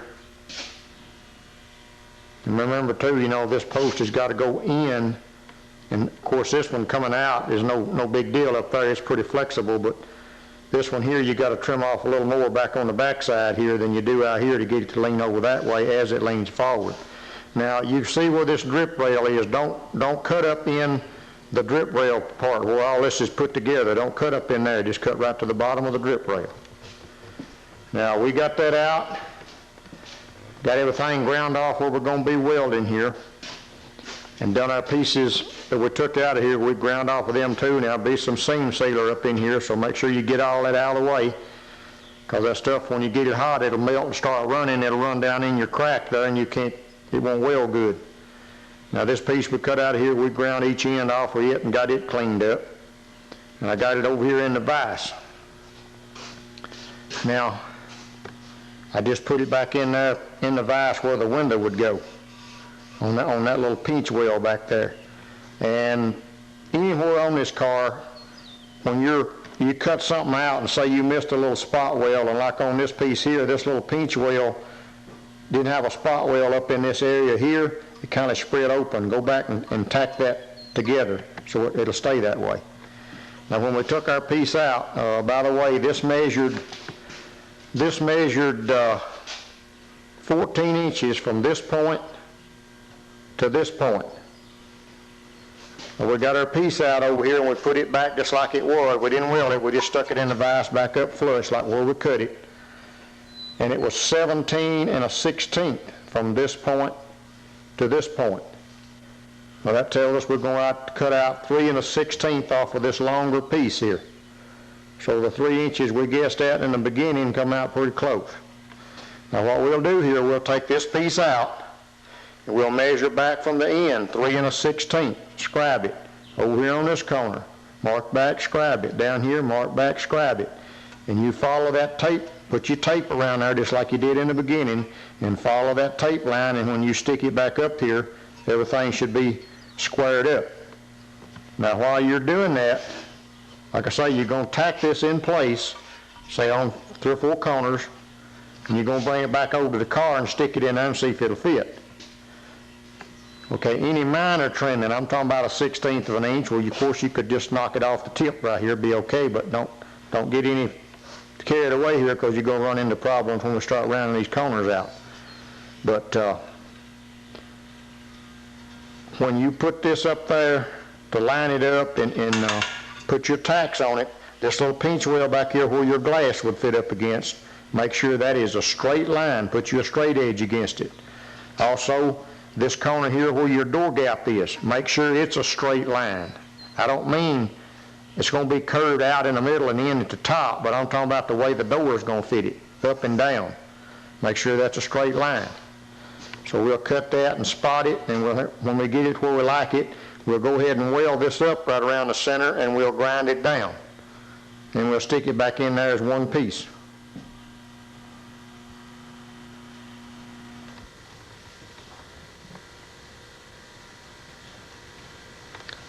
We've got our doorpost sitting back in there tacked in place. Kind of give you an idea what happened here. See, we took out a little pie shape there on the quarter window part, and it's spread open on the door opening there. But we just got it tacked in place for now. Gonna leave it like that, do the other side now and make sure we get it in there like that one. And that's as far as we're going with the doorpost at this point when we get them tacked in place that way. But you can see that it, to me, it gives the car somewhat of a motion look. It looks like it's moving.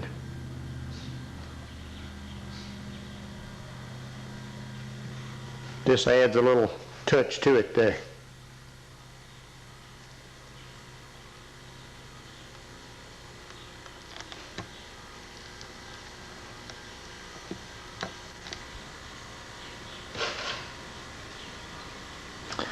I will add this to this.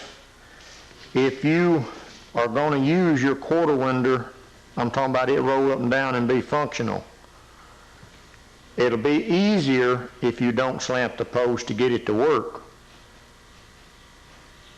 But it will work with the post slanted. I can't guarantee you that it will roll down all the way because it's going to be coming down this way rather than straight down. It's got to follow this edge, in other words.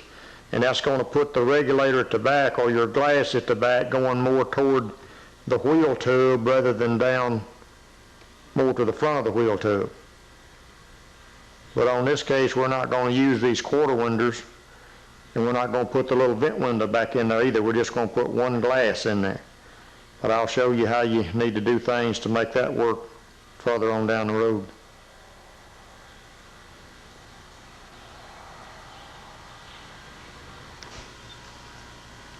I'll show you one more thing here. We're going to have to round out this corner a little more, and we're going to have to round our bottom door corner here where the window is. Now, I told you I was going to look for something else to use rather than the piece that I was going to cut out and save and might make some problems. This is out of a Ford van door. Now I'm talking about the Econoline Ford van.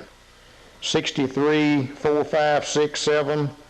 I believe they're all the same through those years. This one came out of the 63 or 4, the one that had the round tail lights in the back. And either side, the side doors or the back door, or if it had windows, anything, rearward of the front doors will have the same radius in it. And I checked the radius, and that radius is just like the bottom corner of the door before we cut it out. So if you know where one of those are, I can look for one that'll keep you from cutting up another door frame. Okay, we've got that other part done there. We just got our back window section setting up in there. And as you can see, it likes a long ways from being what it should be. And I hope you developed an eye for straight and flowing lines and good fit, because this is going to be your midterm exam.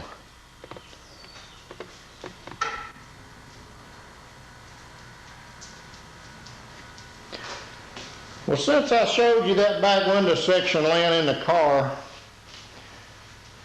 I spent about a day looking at it.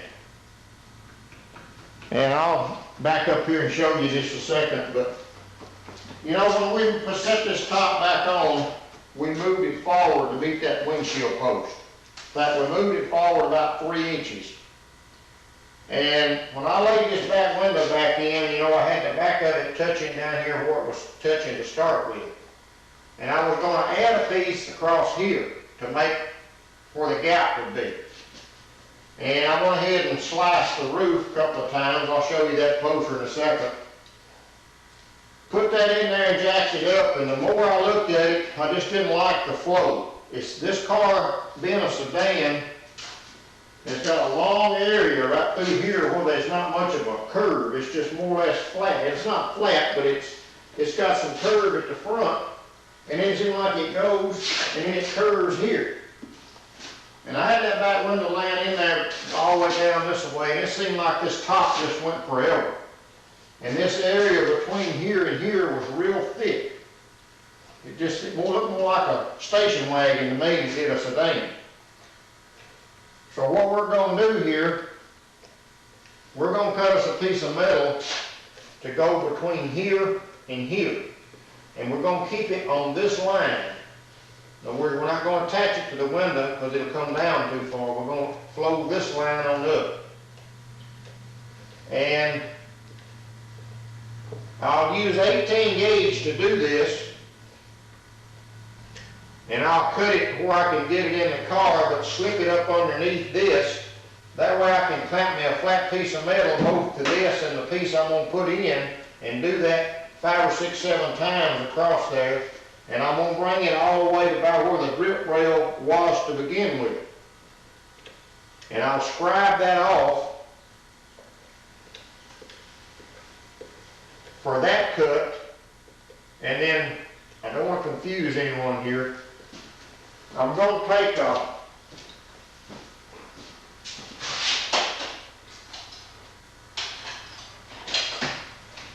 divider. Now you can use whatever you've got to do this with. You can even use your scribe and a block of wood. But I'm going to add 3 inches right here. 3 inches. But now what you've got to do, when you get your piece up in here and you want to mark off the 3 inches, we've got to back this out like 3 inches in the center.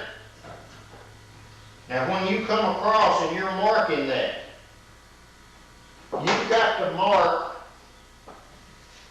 in line with the car. You've got to keep these 2 points in line with the car. You can't get them 90 degrees like so, because it's not going to come anywhere near close. You've got to keep it in line with the car as you come around. And then 2, it gets closer as it comes around, see, so you're going to be measuring diagonal across the piece that you're going in there with. That's going to be, I know it's going to be tricky, but the car looks so much better this way. I even put the deck lid on before, and it still didn't look right. And doing it to where we're going to do it, we're going to be shortening the package tray 3 inches, and more of the rear seat is going to be exposed to the window opening. But I don't think that will be an eyesore as this top being so long. I mean, I know we're not trying to make a coupe out of it, but we don't want it to look like a station wagon either. And then 2, remember this reinforcement rib across the back window area here, you're going to have to cut some off of your roof up here. Just don't cut off too much to where you don't have enough to flow back with. In other words, you still want to stick your back window area, you still want to stick it underneath the roof. And when you start jacking up, you put your 2x4 template we had across there we made, you put it under, and both of them comes up. And you get your flow here like so. Now this rear window has got a 1/2 inch bow from top to bottom. So you don't want that to mess you up. Don't go by these bars as far as your roof flow. Get you a 1/2 inch contoured piece and stick right in here. That'll make you keep your flow right. This is what makes or breaks a top shop, in my opinion. There's a lot of work goes right here to make sure everything is right.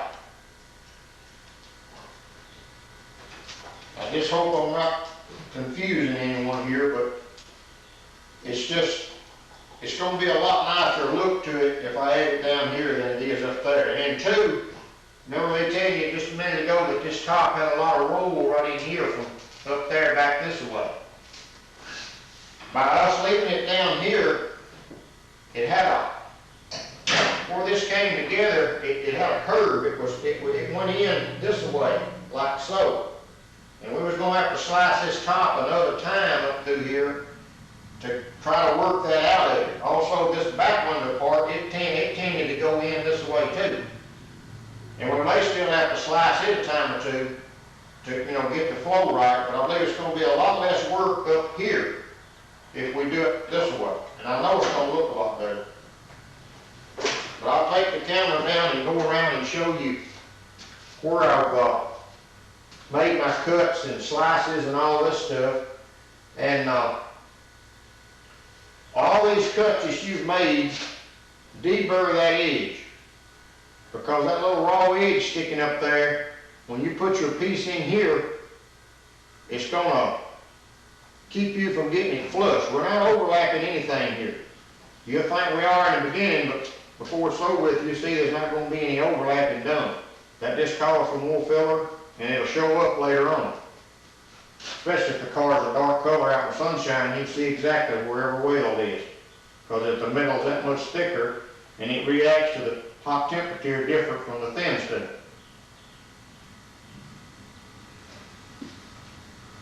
And I'll show you something else when I get over here called a deburring tool. And you can pick one of those up at any machinery, precision machinery supply place. Now I'll be honest with you, I filmed some more with this back window down here. I even showed you how to add a piece across the top of it.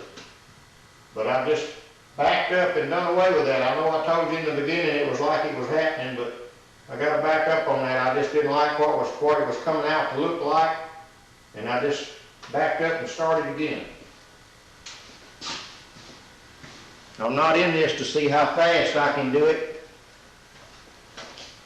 I do all cars like they were my own. It's got to be right before I'm satisfied with it.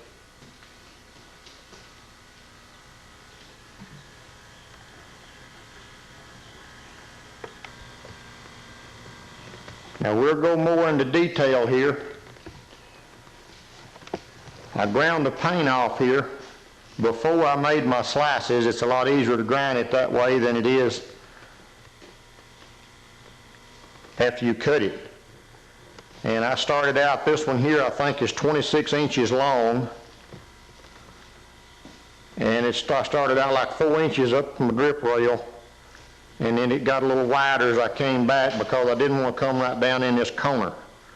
That'll help you get this part in here up like you want it. And then I moved up about 6 inches or so, 7 inches, and sliced me another one. And it's more like 20 inches long. I did that on each side. And then when you're making these cuts, I know it's got a curve to it, but don't zigzag this way, because it's going to make it harder to cut your filler piece to go back in there.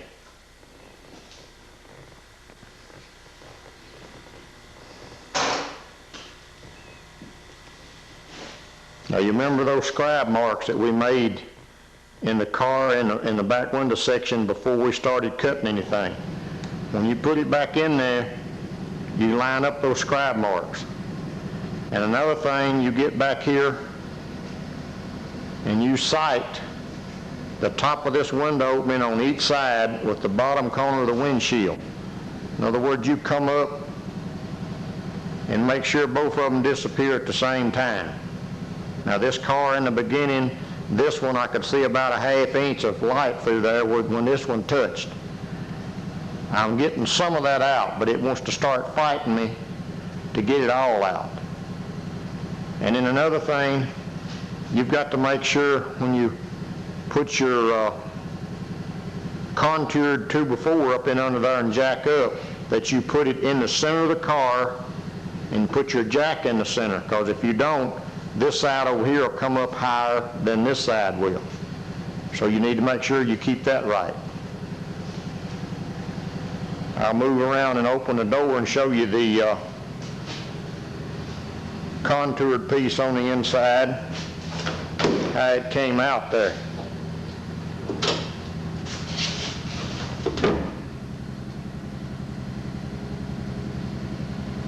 And what I used to have a porta power and the ram went bad, and I just cut the top off the ram and welded it to a little jack and then put my extensions on that. It works a lot better. It's not near as bulky, and you're not pushing up over 40, 50 pounds at the most here. It's just something to keep it where you want it, and you can adjust it to get it high or low here.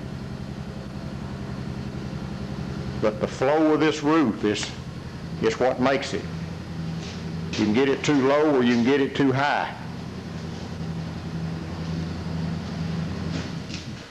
In other words, I'm going to take just a 3-foot yardstick here, and I'm going to lay it in this back window opening top to bottom and let you see how the roof flows into it. Now, this is not necessarily exactly where we're going to leave it, but this will give you an idea of what you're looking at. If I can get it to stay where I want it.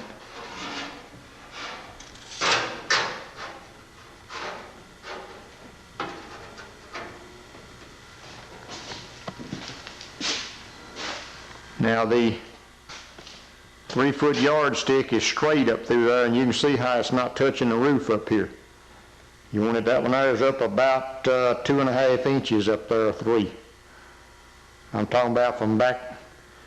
If you lay it right along the edge of this cut here, right in front of the deck lid, it's more like 2.5 inches right there. That can vary a little bit depending on how much you want to cut out of the top, how much you want to chop the car, how many inches. But what you're looking for is to make sure from here up into here is one flowing line, including the bubble in the glass. You don't want the back window to come in too flat and then just have a dip in it there. And the bubble of that glass will make it look like that if you don't have that little curve in there to help you sight it in.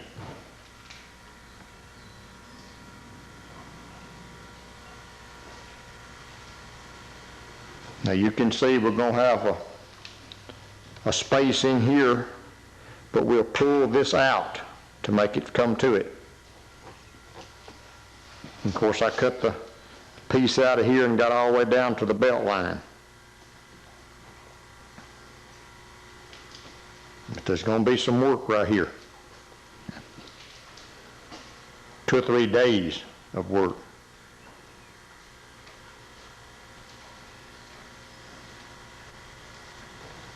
I don't want to bore anybody here by spending so much time, but if it comes down to it, somebody that's just using this video as a guide for this particular car and he's chopped tops before, he's going to say too much detail. It's just getting boring.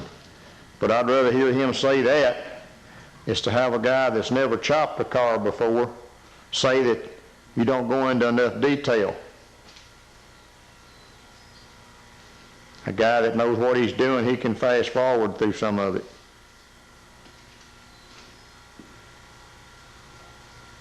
So what we're going to do here is we're going to get us a piece of 18 gauge metal, and we're going to cut it out here to fill in this space right here.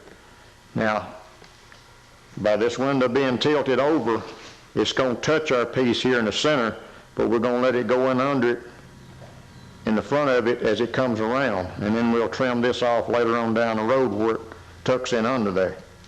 We're not doing any overlapping. It's going to be all buddied up when we get through.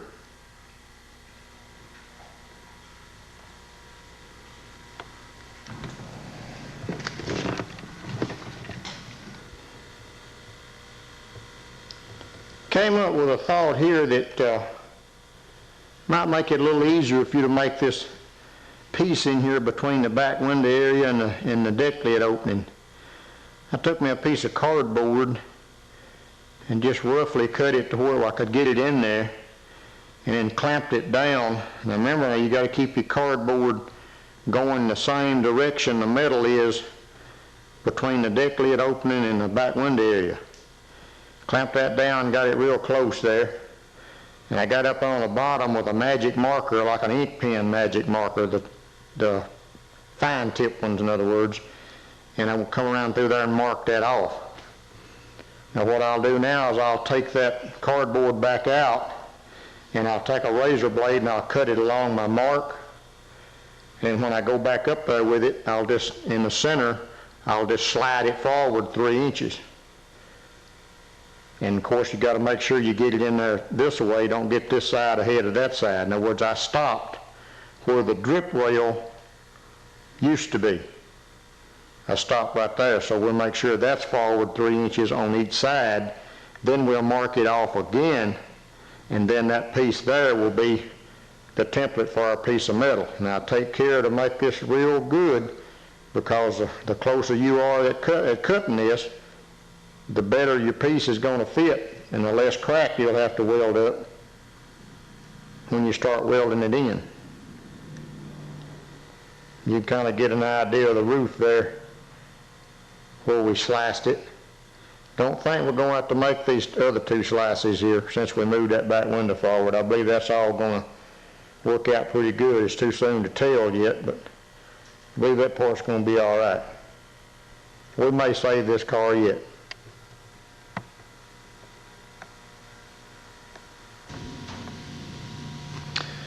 Now after I took my cardboard template out of there and took me a razor blade and cut it along this line on the leading edge of this opening here,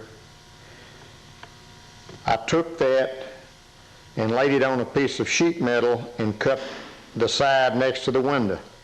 Cut that out. And I cut it, like 5 inches or so this way. We're going to put 3 in so I could lap it back on top of my panel back here. Now and then I went back, I measured 3 inches back from the leading edge of that and put me a mark. I laid it up on the car, got it centered this way, and slid that up till I could see that mark on the bottom edge there where they overlap. That tells me I went forward 3 inches. Okay, now you're going to have to get it this way right. So what I did, I got over here where the trunk hinge bolts are, in line with the car. Just you can see an impression there where your trunk hinge was. Just stick a ruler up in under the front of it and see how far it is from where it touches your black part back here up to the edge of your new piece. Get that the same from one side to the other. And when you get that the same, you clamp that. That tells you that you're getting it in there this way right. Now you're going to see over here at the end, you need to kind of make sure that's, sticking off this way the same on each end too. That's kind of another point to see where you got it in there right or not. You're going to see that when you move this forward, this end is going to be hitting up here where this top part comes down. So we're going to have to trim that back. And remember me saying before I was going to end it at where the drip rail used to be. And you're going to also see that when you mark off your scribe mark now onto the bottom here to where you're going to cut the second cut of your sheet metal to butt it up to this part above the deck lid back here, you're going to see that it's going to be like a 1/2 inch or so wide up here between one mark and the other mark. You're going to have to start as you come around the bend and trim off this inside edge to make it come out to nothing where that drip rail was. But after you once get this outside cut off, then you can see how thick it is, and you could even take your old template that you use right here and just start in right here on the very edge and just shift it over just a little bit to where it runs out to nothing at the end of where you're going to stop it at. A lot of time and patience in doing this part of it. But I figured that would be more true doing it this way than it would to mark off both sides of my cardboard template and transferring 2 lines, in other words. This way I'm only transferring it once on this part that meets up with the car back here. Well, I'm not transferring it, I'm transforming it, I'm transferring it. I'm just, I'm going to mark it and cut it to fit right there. And then 2, if you made your cut around through here when you cut your back window section out, if you cut it right in that belt line, there might be just a little turn up on this piece of metal that you're going to weld to. Just take your hammer and dolly and go around through there and flatten that out. Don't worry about it, because when you weld this, we're going to spot it. We're not going to just start one side and go with the other. It'll get hairy sure enough then. But I'll get into that later. What little bit of pulling, it'll pull down is what it'll do toward the floorboard. But the cooler we can keep it, the less it's going to do that. We'll get into that here a little later on. That little turn up, that very little turn up on that very edge, if it sticks up just a little, don't be concerned about it. You're not going to grind the metal in two trying to get the well ground down, in other words.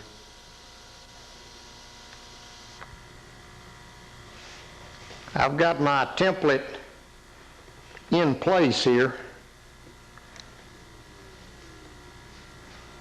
I didn't have a piece of metal big enough to make the whole thing, so I just made it in two pieces, tacking it together, of course, before I laid it up there to get my cut mark on the body itself there. But you take you some little, I use little pieces of aluminum here, about 1/4 inch thick, clamp them to one side, then clamp them to the other. That way that gets me buddied up to where one piece is not higher than the other one. And as you fit this up here, you need to take notice here that where you don't have a clamp, to make sure it's still in a straight line here. Even now, when I get this tacked up in the center, I'll come over here and move my clamps over, because I don't have enough clamps. But that'll give you an idea there what's going on. And we're just going to tack this about. Now remember me telling you that this right here would come out wider, in my case about 3/4 of an inch here. I'm going to go ahead and tack this in here now. Then I'm going to start right along in here somewhere and bring this on down to nothing. But by doing it this way, once I get it tacked in, I've got my car here to hold it while I take my ziz wheel and blend that off into that area right there.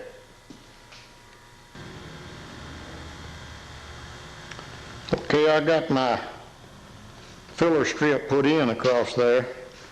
You'll notice when you get around over here, it'll be, in this case, about 3/4 of an inch wide. I just took me a piece of masking tape, backed up here about 8 inches, and just kept my same curve and just come right on around to nothing right here where the drip rail used to be. In our back window section, we can just pull it out to meet this as we come around with it. And remember, we slid the window forward, so, and tuck the rear window part up underneath the roof. Well, that makes this edge right here come down almost to the window opening itself. In other words, on top of that support that goes across that back window. So, by moving this forward 3 inches, when we had it in there the first time, it just all but touched up here with the bottom of the window touching at the bottom. So I took off 2 3/4 right in the center. Now that kind of gets a little bit smaller because it had a gap that went off this way at the end. And that's like, we'll say that's 2 3/4 right there. No. About 2 5/8 to 2 3/4 right here. I'm just guessing at it now. Well, that comes off to just maybe a shade over 2 right here, and then goes on off to about 1 at this edge over here. That way we can cut that off now before we stick our back window back under there, and then when we trim off the overlap, when we get down to that point, we won't be back into that brace goes across top of that back window there. I want to give you as much information as possible here. I don't want you to get lost and mess it up. And then 2, when you, as you're tacking in this strip across here, kind of sit down and look and make sure it's keeping the same. In other words, you don't want it to get this way on that far edge of it. Right now on this one, I can push down a 1/16 right here and pull up about a 1/16 right here, and it looks a whole lot better. So when I start fitting my back window back in there and get to tacking it across there, I'll do that. I'll push it down just a shade, about a foot off the center this way, and then over a little further, I'll push up on it just a little bit, see if I can't work that out of it. But make sure it keeps the line coming up from here, right straight on up to the opening itself. Don't have it cocked up this way or down that way.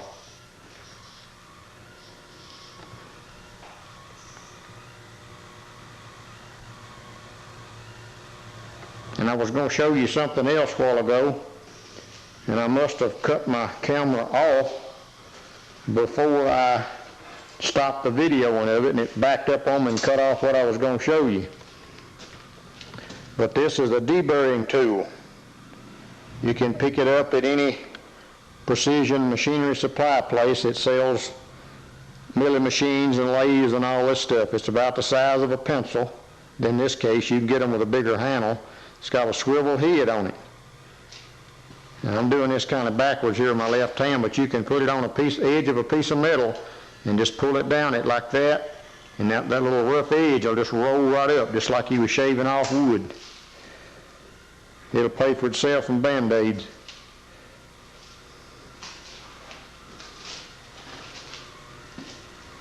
Now I used, like I say, I don't know if I said this or not, but I used my little Ziz wheel to cut this off right here. And sawing out this strip of metal, I used my saber saw or jigsaw with a metal blade in it. And more than likely I'll use my Ziz wheel to cut this across here, for the simple reason it's just going to be it's flopping around there, and that jigsaw won't work very well in that. So we'll cut that cut off and we'll slip our back window in there and show you some more.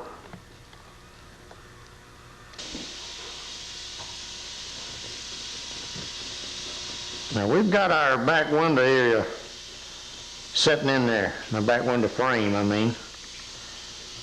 And again, you sight the bubble of that glass right on up into the roof. In other words, you jack this thing up at the top where your back window meets the roof till you get it right.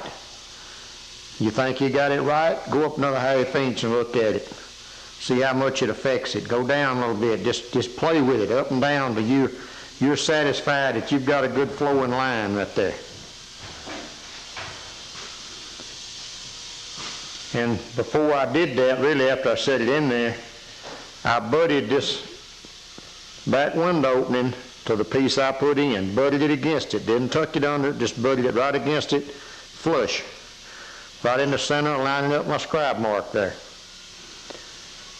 Now at the top, my scribe mark is about 3/16 off.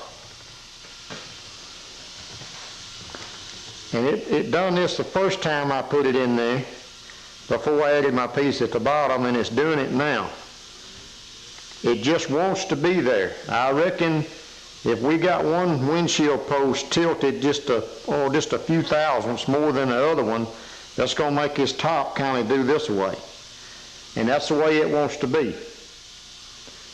And I went ahead and tacked it there, and I kind of, while I was doing that, I saw how much overlap I had here, how much overlap I had here with my roof and the back window section. And that come out even when it settled itself like it wanted to be there. So I just went ahead and tacked it in that area. Now you can see I've got a 2x standing in here up against this window opening. What I got that in there for, you get in the center of the car at the back and you look up through there. And you take the back window opening right where my finger is on each side, and you raise up or walk forward, whatever, until that touches, in other words, the top of this window and the bottom of that windshield opening touch. You just keep coming up or down or whatever, staying in the center of the car. And you want both of them to touch at the same time. Now this car, before I ever cut it, done anything to it, I looked at that. And this side over here had about a ½ inch of daylight left when that one touched. And when I try to get that out of it, it wants to fight me. I've got some of it out, but I don't have exactly all of it out, so I'm going to leave it that way. And you remember me telling you in the beginning to get this car leveled up, so to speak, without any twist from front to back. Now before you make this tack up here, and after you've made this tack down here, you put your foot right in that trunk opening at the corner. Same way over here. You put your weight on it right there and you watch that back window section do this. Now it'll flex, that body will flex that much, as you can see that move back and forth this way. So you want it right to begin with. It'll save you a lot of headache. Now what I'm going to do next is I'm going to come off from this center and pull my window to it. About 3 inches, I'm going to tack it. I'm going to do it over there, I'm going to tack it. I'll probably put about 2 on this side, 2 on this side. Then I'm going to go up to the top of the opening. I'll put a couple of one over here, one over there, one over here, one over there. I'll have 5 total, top and bottom. Now you get up in the car and you notice, is this slash spread open the same on this side as it is this side? Is that one down there spread open the same on each side?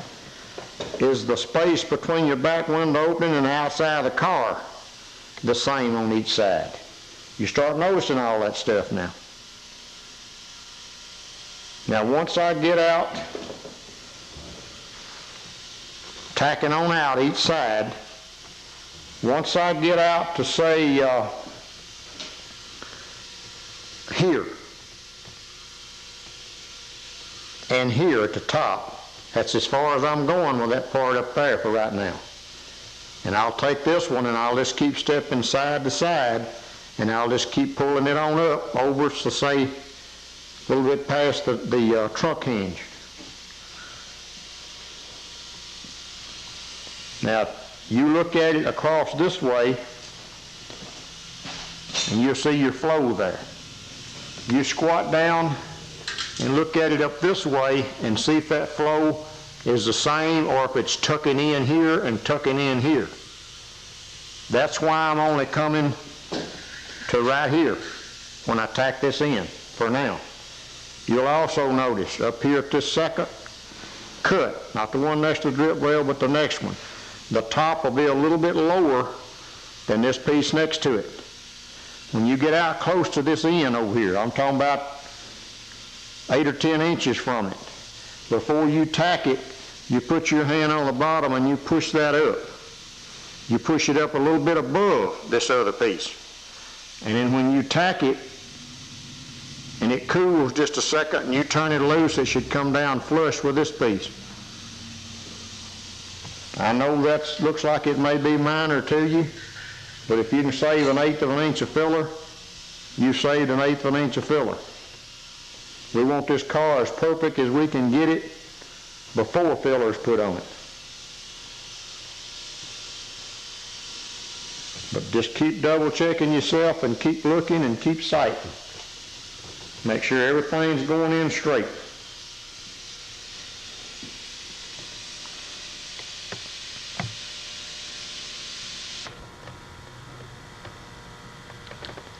Okay, we've got us some tacks across down at the bottom over just right past the trunk hinge and up at the top across from that seam over to the other seam where we made our cut up through the top there. Now what we're going to do next, you know I told you that there wasn't going to be any overlapping. We're going to take a die grinder and a ziz wheel. We're going to start right here where it starts to overlap. This side here is going to be tucked down under there. We're going to ziz out here about 4 or 5 inches. We're going to take a clamp, we're going to put on that and raise this one up to that one. When it gets buddied up, we're going to tack it. We're going to come out here and rip out a little more, pull our overlap out from on the bottom and down under there. We're going to tack it again. We're going to come out to this last tack. We're not going to take that one out right now. We're going to leave it for right now. When we do that on both sides, we're going to take this and pull it up till it meets. Like right here, we're going to pull this out, make sure it comes up and meets all the way around. We're going to tack it. Then we're going to do the same thing then. We're going to ziz out, put our clamp in there and make sure it's buddied up to each other. We're going to tack it. We're going to come all the way around to this point on the bottom.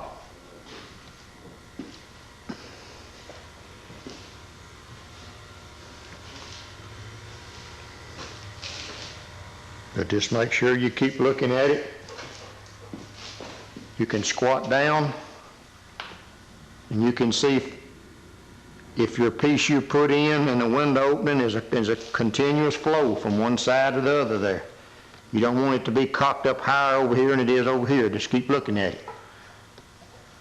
Also up on top, your spots and the very outline of the car up there. Make sure it's the same distance from your spots up to the outline of the roof. Just go up and down and keep looking at everything.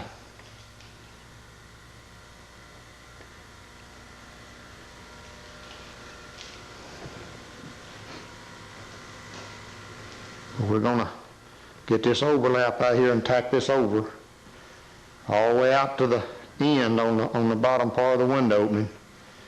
And then we're going to get into some stuff up in here on each corner.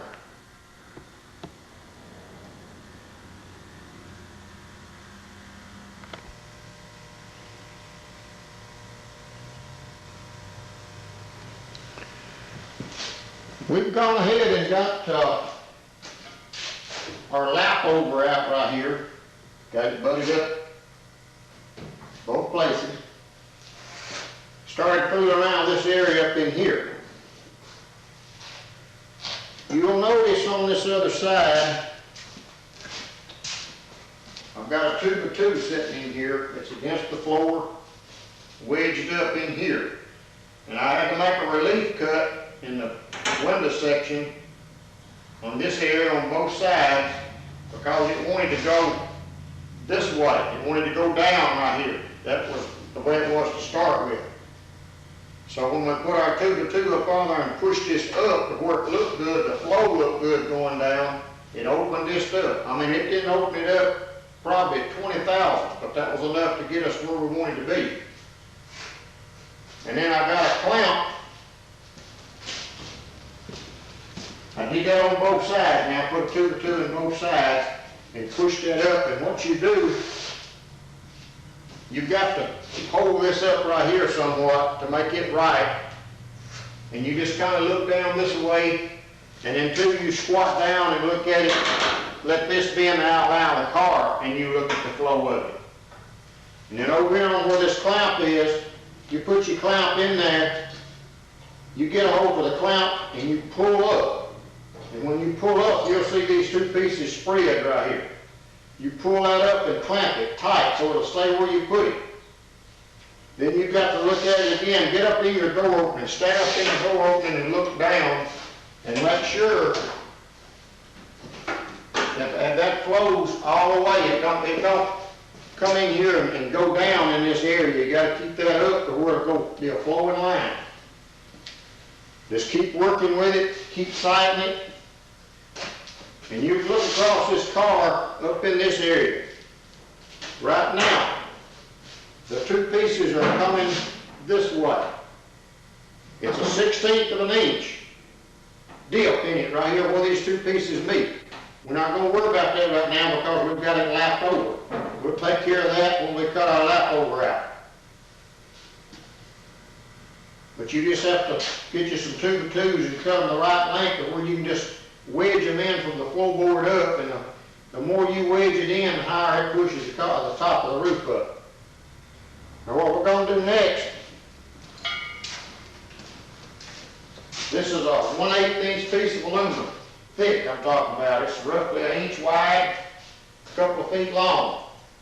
This works real well behind this thin metal when you start spotting when you ripped it open, you start spotting it, your weld won't stick to this aluminum. And it'll keep it from blowing all the way through. It'll also absorb some of the heat to a point to where it won't make this hot. What we're going to do next is we're going to take this piece of aluminum and we're going to put it underneath the top along one of these cracks right here. And we're going to take our couple of 2x2s and stick under it, and we're going to push this up. Make it a flowing line this way, a flowing line this way. If you get behind your car now, you can see here it's going this way. It's going in where I ripped it open. I've got to push that up. And if you have trouble getting it like you want it, you may have to go back and cut these tacks loose back a foot or so and redo it and re-tack it. Just keep looking at everything and make sure you keep everything right.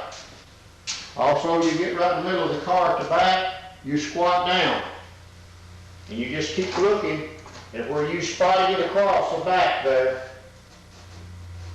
Line that up with the outline of the roof. And make sure you've got the same amount of metal on each side. Another thing you can kind of do is you can look at the gap in this slice. One side and the other, see if that gap's pretty much the same. But you can't look and double check yourself too much doing this part right here. Now once I get this strip under there, and I get my pieces on there and push it up and get it like I want it, I'll go ahead and tack it, probably about every 3 inches. I'll get back, I'll keep looking at it. I may come back then, get one between the 3 inches. And then you can, when you get I like to go just a little bit too much, just a little bit too much, not much, but just enough to know I'm above where I should be. And when you take your support out on it, it might want to drop down just a shade. Another thing, you can take either a body hammer or a dolly. I like a shoe heel dolly. You can come on the bottom and hit each tack under the bottom, and then you can see it jump. You can only do that to a point. If you go too much, you'll bust your weld. It'll rip loose from the top. But we'll get into that and then we'll come back and show some more.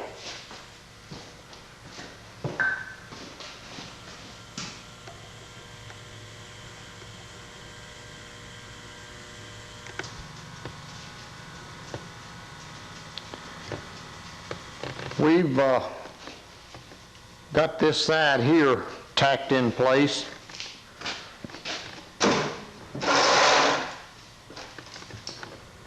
Holding everything from underneath and getting it lined up and tacking it about every 2.5 inches or so. And when I got down to this point, I had to cut me a little strip to go in there. And you can see here on this little strip, it's about not hardly 3/16 right here in the beginning, wide, and it goes on down to about almost 3/8 at the end, about 9 inches long. You can see how I tacked it this side, that side, back and forth. Now those little tacks are like 5/8 of an inch apart. I'm talking about from this one to that one, and zigzagging, in other words. The reason for that is when you get this tacked in, I just put my clamps under there and held it butted to each other, and I'd just tack 2 or 3 times, and I'd move my clamp down, do the same thing again. Now, if you're putting a big strip in something, you may want to tack it to just one side, if this side's not up flush with it, in other words. Then you can come back in there, raise that other side up to it, and tack it. You just have to work with it there. But the reason you zigzag these is you can take your hammer from on the bottom or your dolly and come up and pick that up. And you can see that piece you put in there start doing this when you start picking up on it. And like I say, you can't hit this real hard, but you can hit it enough to see it move a little bit as you go along. But now I've still got all my stands in here. I was going to show you that too, just to give you an idea of what you're getting into here. See, I've got 4 2x2s in there. Got them sitting on whatever it takes to get them wedged in there like I want them.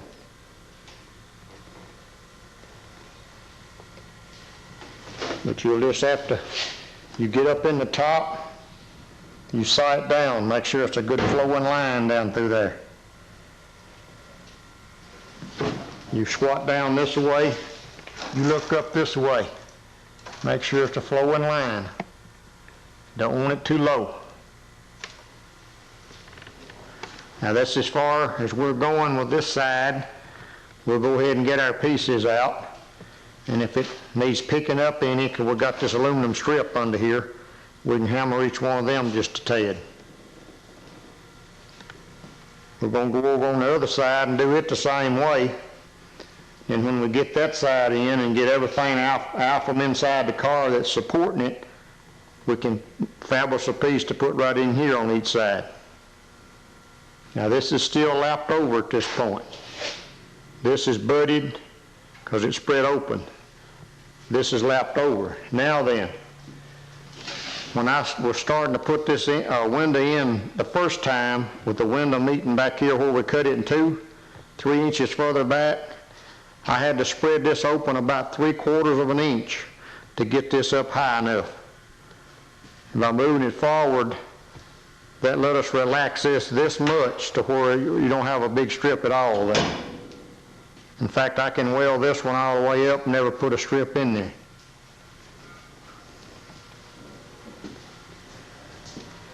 But just be patient, take your time, and keep sighting from every angle.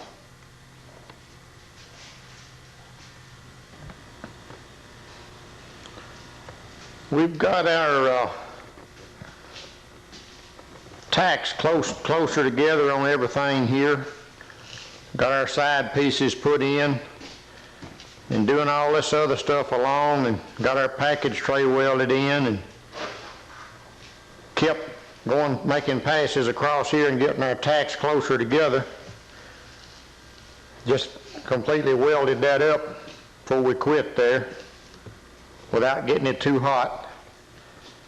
The little strips that you have to put in, I usually cut them a little bit oversized, put them in from on the bottom and clamp them in place, and then take a scribe and scribe them off. And cut them, just give yourself just a little bit of slack there. Usually I cut like this side on the outside of the line, this side on the inside of my line. That'll give me a little space there to work with it when I go back in there with it. And you can, after you get it spotted like every 1.5 inches or so, you can get back on there your dolly and hit each spot. And that'll pick it back up, and you can shape it kind of where you want to go. Now don't hit between the spots, because that'll make your metal bend up and it won't be butting each other.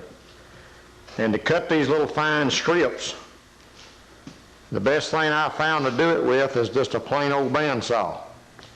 Just put you a blade in there that's not too coarse, and you can cut it and it won't twist it up and pull it to one side and all that stuff like snips or something like that'll do. And then, you know, before you get all your braces and stuff out, get your tacks across the top there closer together. I've got them 1.25 inches or so apart there now, 1.5 inches, something like that, however it works out for you.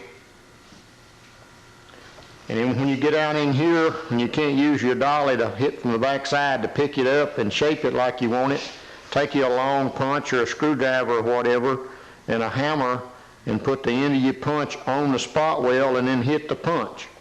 That way you'll know you're hitting where you're supposed to, and you can get in there to do it that way.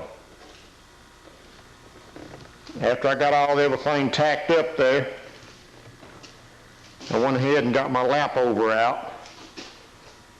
And what you do, you just start on the end, you just cut right where it laps, cut through your spot welds. I cut about 4 inches, reach on there and get that lap over and peel it back out of the way.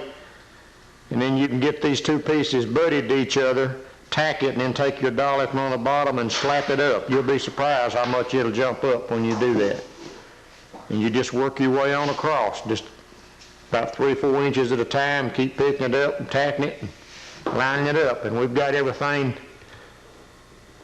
shaped like we want it there now, no dip down or anything. Now we're going to start welding this across. I can't tell you what you should do first, this or this or this, just however you want to do it. It don't really make any difference. I've done it both ways. But you just have to, what I do is all this up in here, you can get to it to hammer it from the back side. So you just weld you about 1 inch, 1.5 inches while it's still hot. Just take your dolly and put it on the bottom, slap it up 3 or 4 or 5 licks, go on over. You don't have to wait for it to cool, just keep moving. And just keep looking back behind you to make sure it's staying where you put it.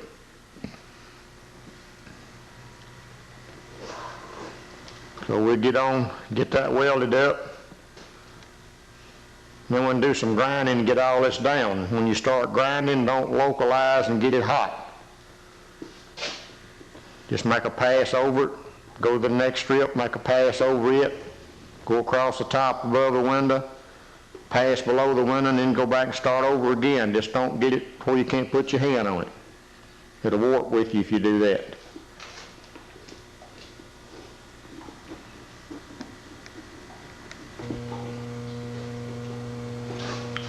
I'm going to give you a little bit of in process here on welding this up. This is my technique. It may not work for everybody. I pulsate when I weld this up. Now I've got, it ain't hardly a 1/16 of an inch gap across here. I overlap each spot. When that spot that I just welded, the red starts to fade away, I zap it again, depending on how wide your gap is as to how long you wait between spots. And like I say, just overlap each spot.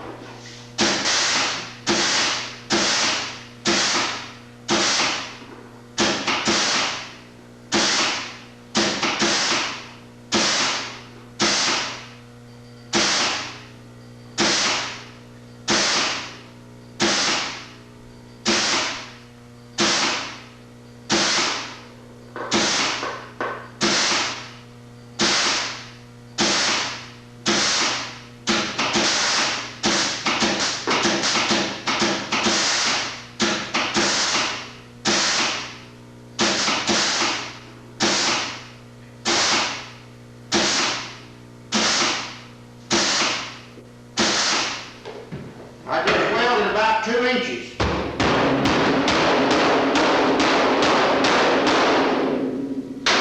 Take your dolly under there or your hammer, whichever is more comfortable to you, pick it up. You'll see it come up too high. That's the way you want it, because when it cools back down, it'll go back right. Now my welder's been showing out here lately. Pull the trigger a lot of times and the wire won't come out. I've done spent over $100 on it. Still don't work right.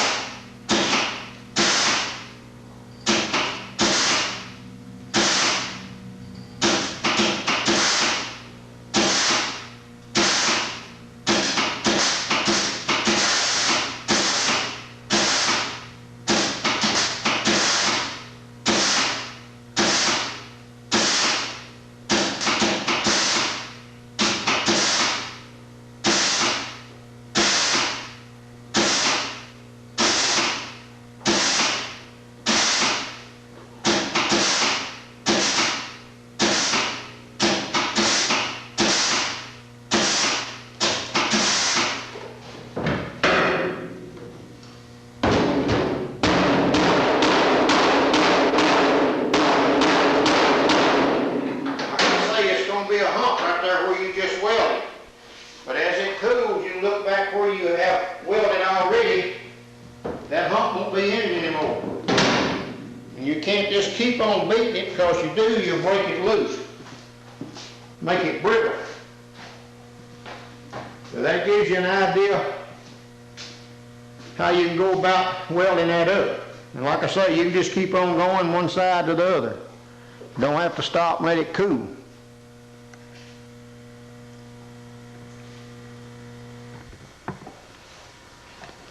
Now when you are welding this, like we welded this across the top, you can see there where the heat is, that blue part, whereas to down here where we just tacked it is no blue. So you can see the difference in the heat buildup. And also when you weld it, you should have a bead on the bottom side of that roof just like you have on the top side. You shouldn't see a crack where the two metals come together, you should see a bead. It won't stick up and be as high as the top, but there should be a bead there. And also when you get through welding across, get in the inside of the car and look up, and everywhere you see a little pinhole, you fill that pinhole, because that just leaves a place for moisture to get behind your filler and make it bubble up down the road. And even if you have much on the backside as far as buildup, you need to grind it down. It don't have to be as slick as the outside, but you need to grind it down to where you don't have a big thick seam of metal down through there that might show up through your filler on a hot day with a dark paint job. So we're going to keep welding here, and when we get through, we're going to grind it all off.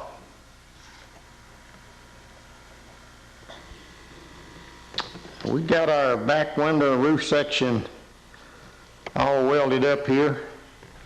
Got everything ground down. Took me about 6 hours of welding, about 4 hours of grinding weld.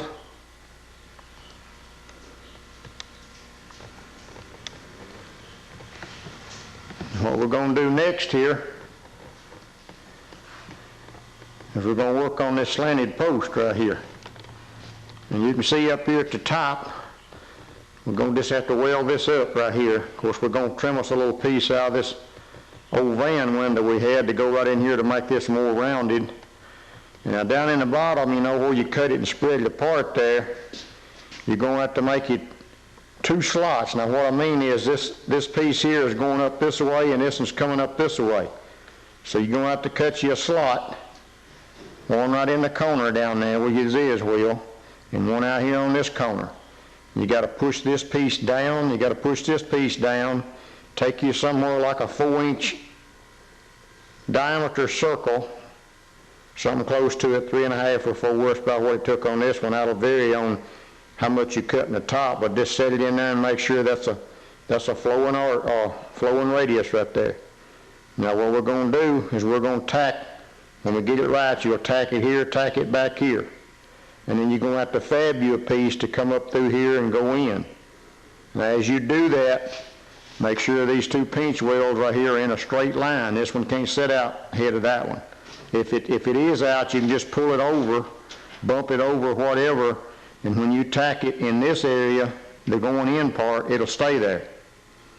But you're going to have to fab that, and you're going to have to get back down in here and weld this. You weld every piece in there you can possibly get. You fab a piece to go down this side. Make sure that's all as strong as you can make it. And in this slicing and reforming this, you're going to have to do it up here in this corner on both the top and the door frame. You're going to have to do the same thing. Now the bottom corner of the door window opening right here, we're going to have to do it the same way we're doing this. We're going to have to fab a piece to go in there. But we'll get on and do that. After we get these 2 posts finished out here, then you can take your X-brace out. And probably when we do that, that'll give us an easier way to get back in the back, in the corner. And that support going across the top of the rear window opening, we'll go ahead and connect it back. We'll do some work right in here to reinforce this, because you want this as strong as it was to begin with. And when you get all this done and get the post slanted, you're through with the top itself. You can go ahead and take your braces out. That way you make sure your door is going to stay where it's going to be. Once you do that, you can start to work on your door window frames.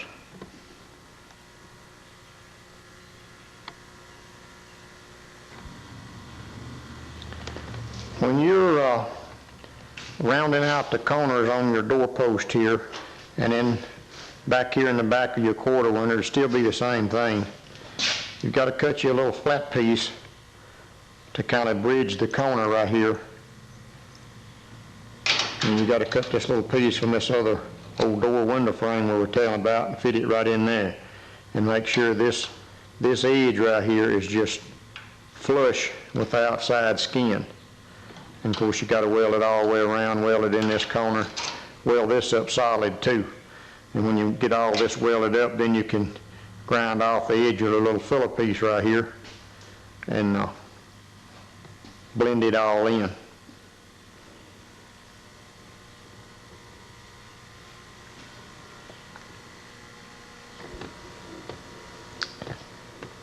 We've got our doorpost completely welded in now. Got everything in a good flowing radius. Put our little piece in up at the top corner. Took that piece that we cut out of the back point back there and put that radius in.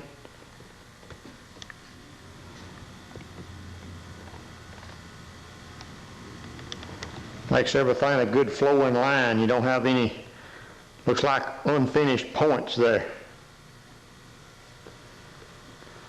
Now when you get both sides done, get your post completely welded up and everything finished out as far as your fabrication and welding goes on both sides, you can go ahead and take your cross brace out and then go ahead and get your back window brace out and all that stuff. Now don't forget to go back and reinforce in here. It's a good idea to just, where this inner piece is here, just follow it around kind of like it was on the top before you cut it. And that way when you put your garnish molding in there, you won't have any gaps at the back of it back there that's going to show up.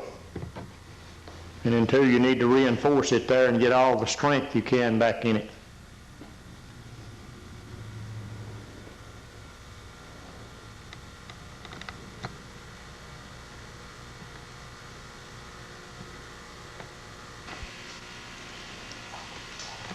We've got our doorpost finished out on the driver's side. Corners rounded in the quarter windows.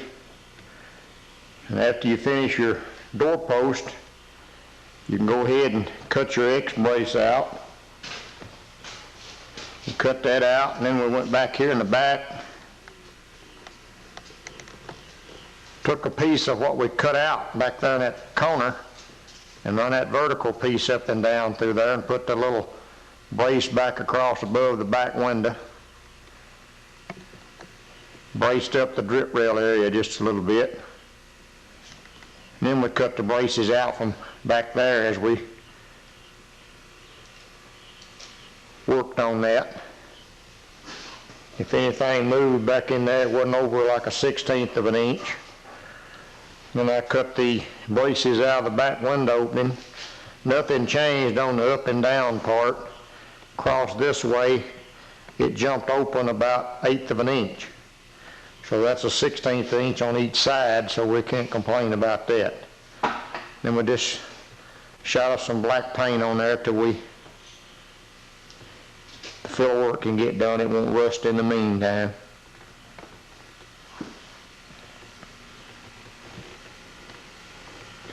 Now we're going to move on to the door window frame.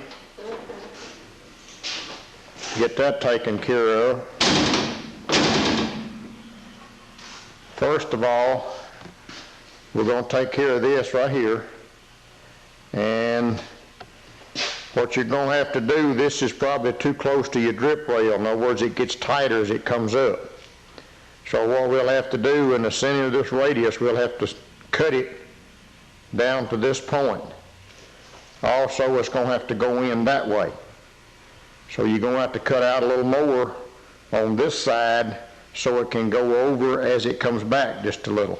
Now the coming back part is very minor. So probably a 1/16 of an inch in here will get you back where you want to go. Well, you do that first, and then the distance you have in here where your rubber goes, down in here where your weather stripping goes, kind of look down here and see how far it is from the post itself. And you want to keep that flowing. You can also use your drip rail. See how far it's tucked under the drip rail and just keep it coming on back that way. We'll do that first, and then we'll cut the corner in two up here on our window frame, and we'll match it to this one. We'll do it just like we did this post. We'll make this back part first and put it in the car. And of course, you're going to have to open it up like we did this on the window frame and do some filling and all that stuff in that. This right here, you just take a pie piece shape out to lay it over, plus it's got to lean in as it lays over. So we'll get further into that and give you another shot.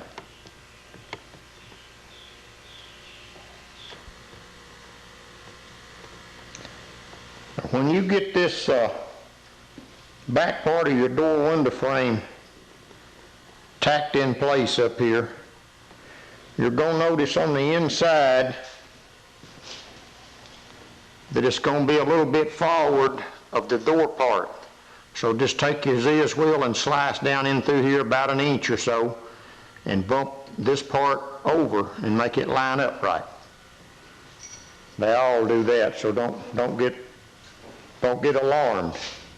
Okay, another thing, when you tack that post in place, make this gap right here about 1/16 of an inch closer at the top than it is the bottom.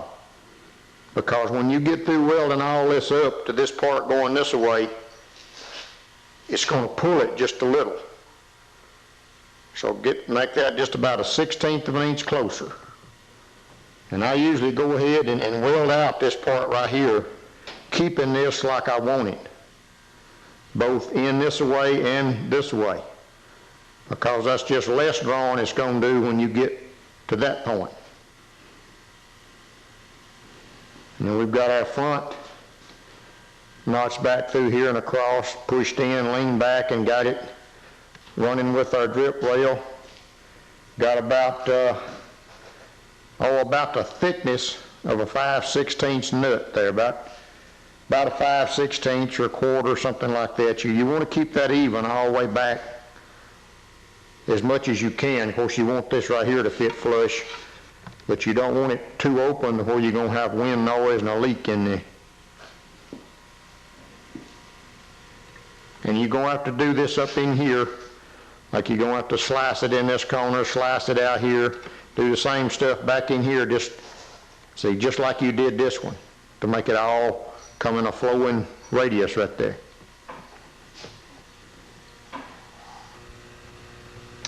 I'll stop right here and get you up to date. Got both of our door window frames rounded out and welded up and ground down. When I'm working, we put this in as one piece right here, but the bottom half of it, I make that fit and start up that post right, just the half of it. Make it fit down here in this corner, in other words. You may have to take a little more out or whatever, but I get that right, and then I just measure from where I'm going to the top and cut both of them the right length, weld the two pieces together, and then get it up in there as one. And then, I told you to get this just a wee bit closer up here than you do at the bottom. Get your gap just enough that you can tell it's getting smaller going up. Also, make your gap a little tight as it comes back here to this corner too. More than likely, you're going to hit in the jamb part first. I'm talking about it's going to hit up in here. And on both sides of this, I've had to take a hammer and beat this up just a little bit right along in here. Not where I rounded it, but up in this area. It wanted to hit there before I got it as close as I wanted it.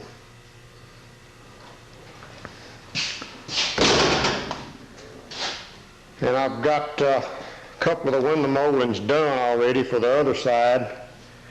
And I'll stop here and show you. The front one will be the easy one. So we'll show you how to do it first. Now, you may or may not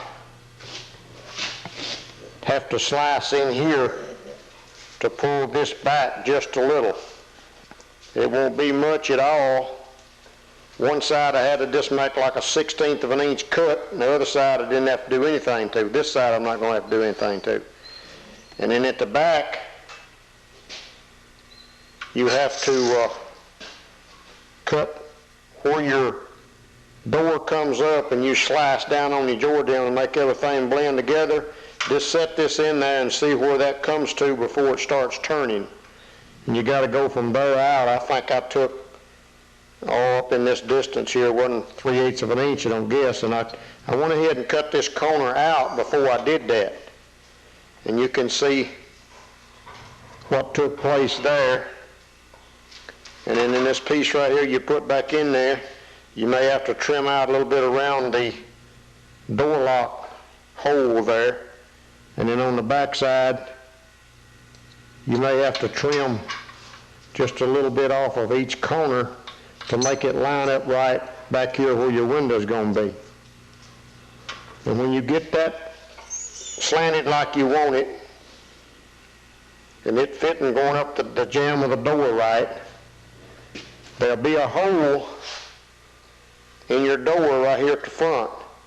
Put you some white paint on that hole or whatever, so every time you put this up there, you can put that hole over the hole in the door. Make sure you got it at the same place every time. And when you get this right like you want it here, set it back in there, and where this comes to going up the window frame, mark it. Same way back here. You get it going up like you want it and mark it. And notice if this is on the edge or if it's back just a little bit or over just a little bit. That depends very little bit from vehicle to vehicle. And then you take the top part. When you put the top part up there, you line the screw holes up. And you go from there. You'll probably take off about the same here as you took out the windshield post and the door window frame. Now back in here, it gets a little more difficult. You've got to put this up there, and where it starts getting away from your door jamb, you'll have to notch it. You may have to take out probably 3/16 of an inch, maybe 1/8 of an inch. Come all the way down, leave yourself about 1/4 of an inch, and then go on the back side, cut that little turn up back there. And just take out, till you get this part about the next 3/4 of an inch coming in here, flowing with your door. When you get that right, just tack it. Come over here about 3/4 of an inch, take you another piece out. Pull this back again. You'll have to do this 2 or 3 times, taking it out. And then the last couple down here, you'll have to come back in. And I always save the last one to tack up after I meet this. But I'll give you another shot of that a little further down the road here before we get through with it.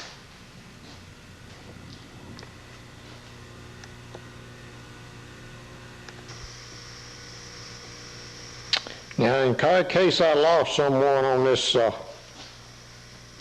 top rear corner of this front door molding, you can see where it started to go around and come in too quick after I slanted everything there and redone my window frame.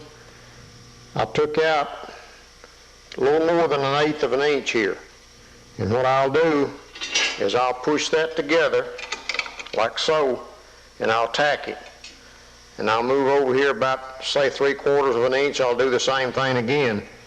Now, once you get past a certain point, this is going to stick back this way too far to fit in your opening back there in your door.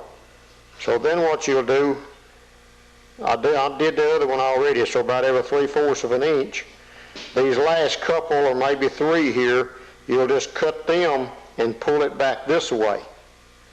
You may have to leave 2 or 3 of them open so you can, fit them in there and feel your way around, and then just notice how much you got to cut out or whatever, where to tack it, and then move on to the next one as you carry all of them around.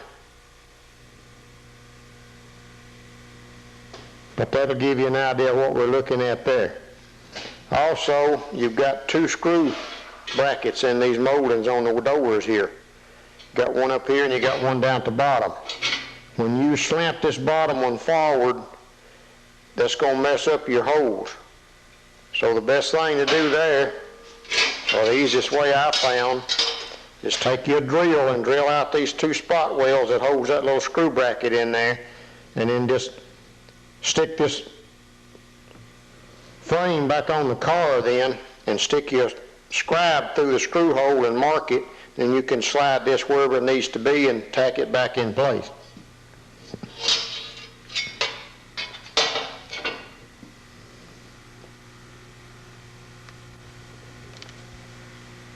We'll add one more thing. Your Ziz wheel will be a lot better cut than this. slot in it. In other words, it won't grab it like your hacksaw will. And another thing, when I'm first cutting these frames in two, I use a 32 tooth hacksaw blade.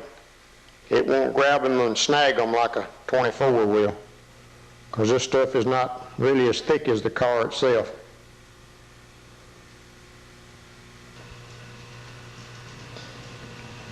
Got this front door molding tacked together here. I'll give you a shot here before I weld it up. I took out about a little over 3/8 on the first one there, about 3/8 on the second, about that much on the third one.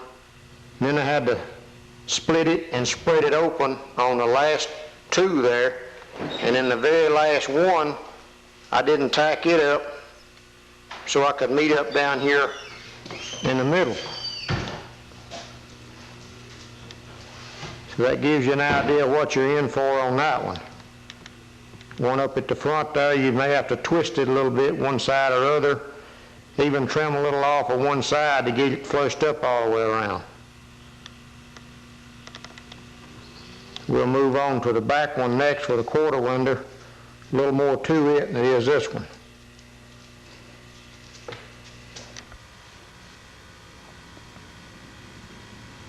We're going to move on here to our quarter window inside moldings. I have one done here for one side, just showing you the difference in them. You're going to have to, of course, shorten it here. I think on this one with a 4-inch top chop, it was like right at 7 inches. I had to shorten it in length on the bottom there. And then, of course, you're going to have to spread this side open here. If I can give you a little better shot of it there. You're going to have to spread that side open. Of course, you're going to have to cut it in two on the post part. Up in here, you're going to have to do it the same way you did your door post. Kind of get in the center of it, take out your little pie piece shape there to make it come back right. And then on that leading edge, you're going to have to split it and open it up just a little bit to keep your flowing line there. Also, just ahead of this screw hole, you're going to have to cut it just a 1/2 inch or so in front of it. And the reason you're going to cut it here is when you get all this in there, these screw holes are not going to line up on the top. And I think I took like 1/4 inch out of this one to make those screw holes come forward and all of them line up again. And of course, you're going to lose this screw hole here when you cut your amount out. And I had to, in this one, when I cut it off, I'm not sure I had to lose that screw hole. No, I didn't have to lose that screw hole. I just had to, when I cut it off, I had to go back about 1 inch further down and cut through it almost and then bend it over just a little bit to make it flow out right. But you can see what you're in for there. What I did to begin with is I cut it here and I cut it here. That was just forward of where that little divider bar used to sit in there to get that little notch out of it, just right on the front edge of it. I took this piece here from this cut to this cut and made it fit the car. And this right here was like a 1/16 of an inch or an 1/8 of an inch from the opening of the door there where your piping goes up through there. After I got that one to fit, I went this corner, made it fit. Then I added this piece back here, shortened it down using this right here as a guide to how long it should be. Just put this part in the car, get it right where it comes to, you mark the inside of your car there. Then you put this piece here in, and then you cut it where that mark is.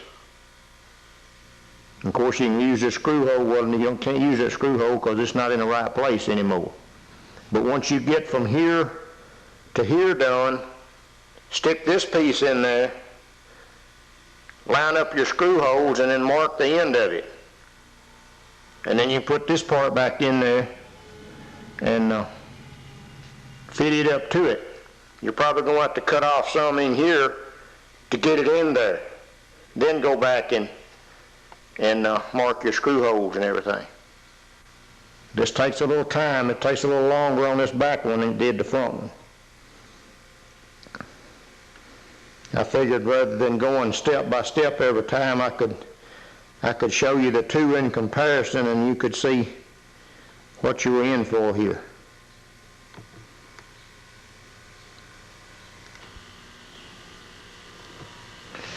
We're going to move on to the inside windshield molding. Before you do any cutting on this molding, if you'll lay it on a flat table,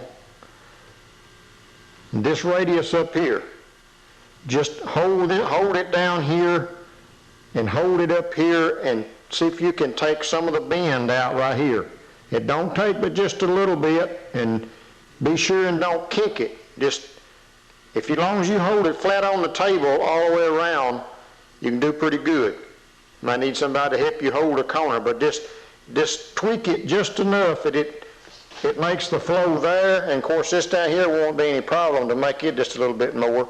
But you can lay it up on your car and you can see when you're getting it about right. You can slide it down and put that up close to your opening like so, and you can see when you get it about right up there. And then of course all you have to do then is just take your 4 inches out in here. I like to take it to where when I get through, my weld seam is about halfway between the screw holes. So just take 4 out of that just like you did the windshield post, or how much you're going to cut it. That part's real easy.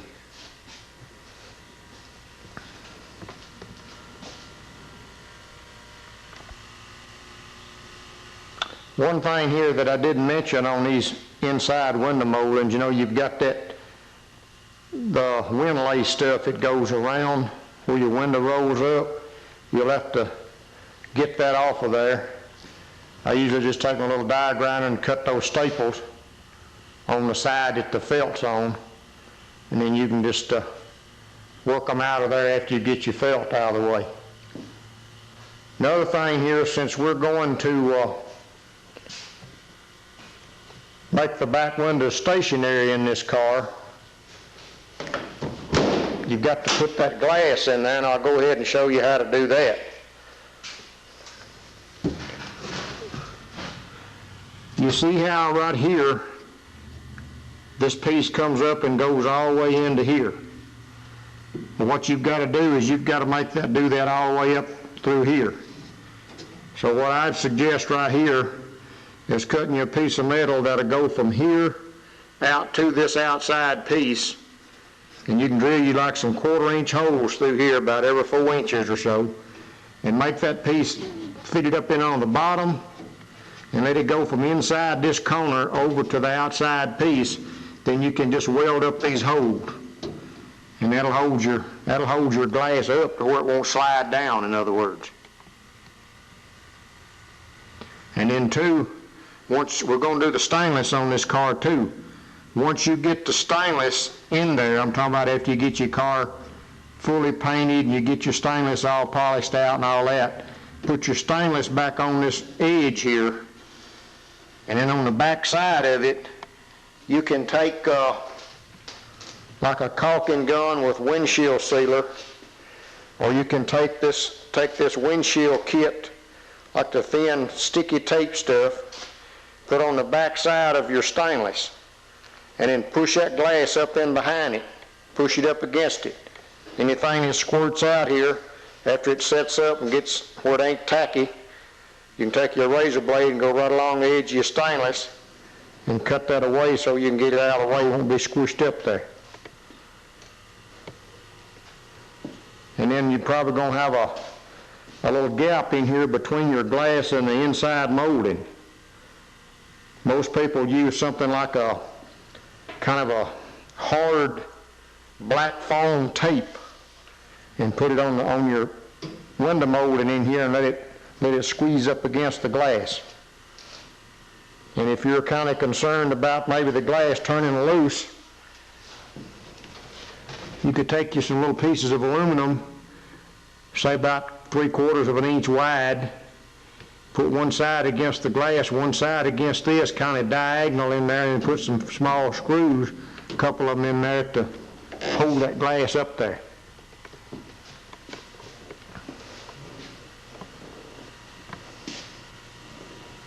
And of course, when we do the stainless around these windows, it's got some felt on the back side of it too. We've got to cut that off.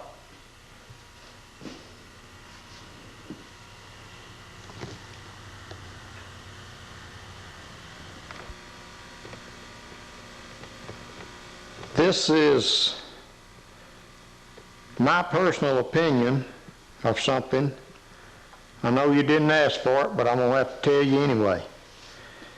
If you're going to run a car 50-0, you have white wall tires, you have fender skirts, lake pipes, spotlights, flames, hubcaps, anything of that nature,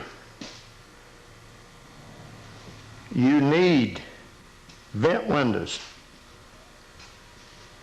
and you need this bar in the center of the windshield. Now, if you're going to paint the bumpers, paint the grill, you're going to run billet wheels, you're going to have it raked a little lower in the front than the back, no skirts. If you want to butt your windshield and take the vent windows out, that looks pretty good. But I just don't like to mix the two. You take away from the character of the car, in my opinion, especially if you leave this divider bar out of the windshield. Now I'm going to go over cutting it. This is the piece on the inside that your mirror screws into. This being the piece in the center of this. Goes slides up in the end of it. And this is a trim on the outside. I like to cut my mount out between these two screw holes. Between these two, it has to be exactly the same for these holes to line up. That way, you know all windshields leak on the bottom. So that way you're putting these two screw holes closer to the bottom, and that rubber in the center of your windshield is sandwiched in between this piece and this piece. And it was sandwiched between this piece and this piece. This just covers up this piece. So that's squeezing it tighter at the bottom where the leak is. Now the stainless bar on the outside, it'll vary from car to car. Some of them I just cut them back over how much I've chopped the windshield post, reform this and put it back. But this one looks a little bit difficult to do that way without scratching it up so. And it's got some marks on it here where the windshield wipers have hit it in the past. So what I'm going to do is I'm going to take out 4 inches in here, getting rid of this scratched up part. Now, this has to be straight for this to slide back up inside of it. So you have to make these cuts perfect. Even file them if you have to, get them perfect. And it'll only finish out as good as it's fit up when the guy welds it. If a guy's real good with a helio-arc welder and he's got a stainless rod, he can weld this up. You can sit there and file it, finish it back out and buff it. You'll never know what's in there. So we'll get that done, then we'll move on to the vent windows. Front vent windows. We're not going to have any in the back. The window's too small.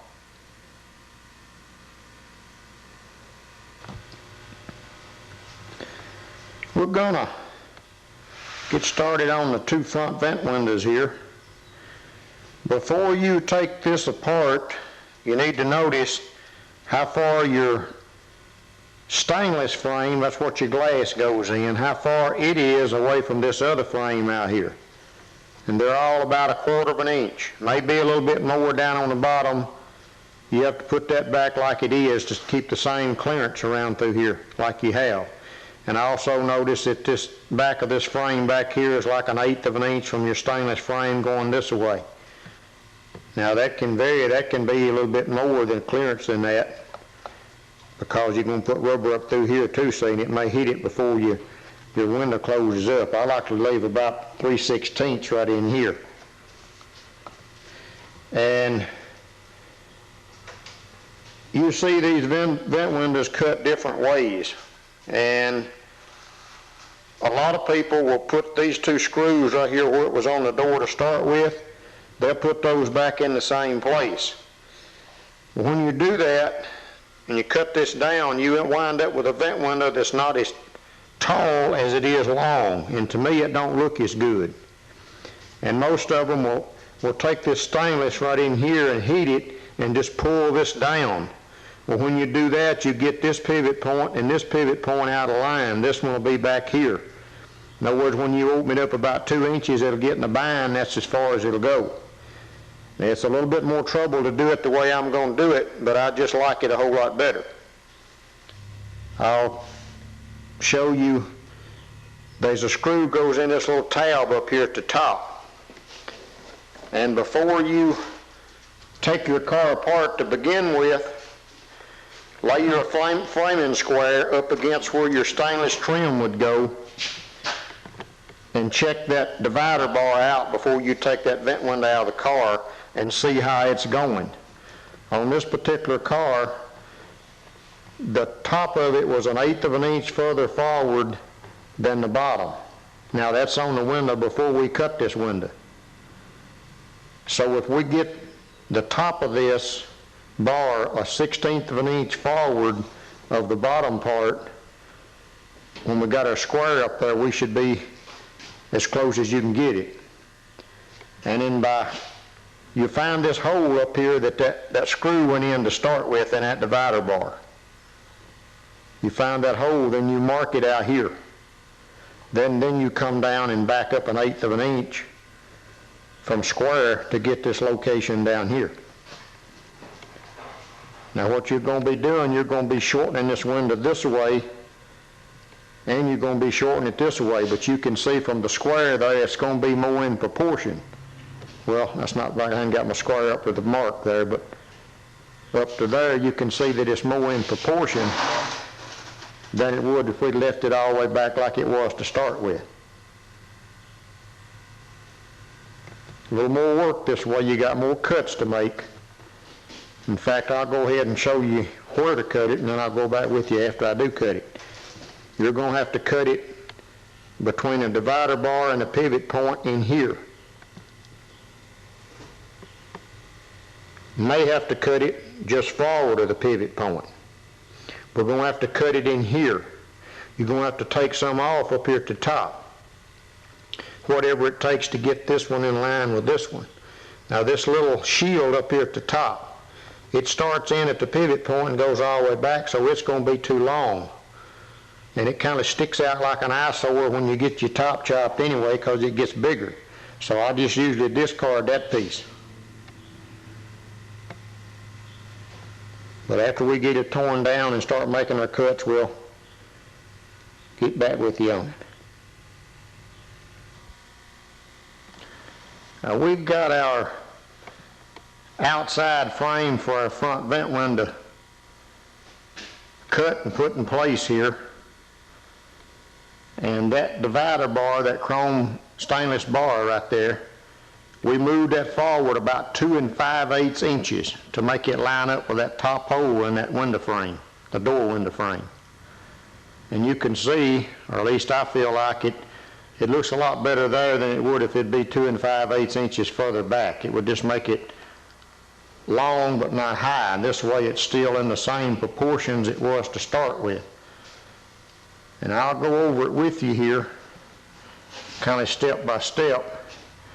But after you've made your mark here in relation to that screw hole up there, and this little tab that sticks back from the stainless bar that screw goes through to hold this in there, it was, you might as well say, right in line with the back edge of this bar.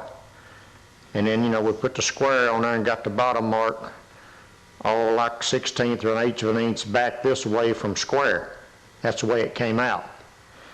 And this channel that your rubber fits in, it goes around your vent window there. It needs to stick up past this edge about 1/16 of an inch all the way around.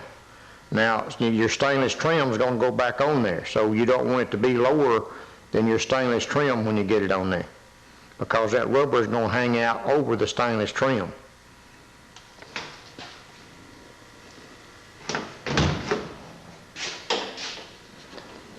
Now, what we did, once we got the marks on there, we just noted how far ahead of the back edge this screw hole was. And then we moved everything forward. In other words, I'll take it out here and show you. We had to move these two holes forward. And I think in this case about 2 5/8 of an inch. We had to slot this on up to where it wouldn't hit this bracket under here when you slid it in there.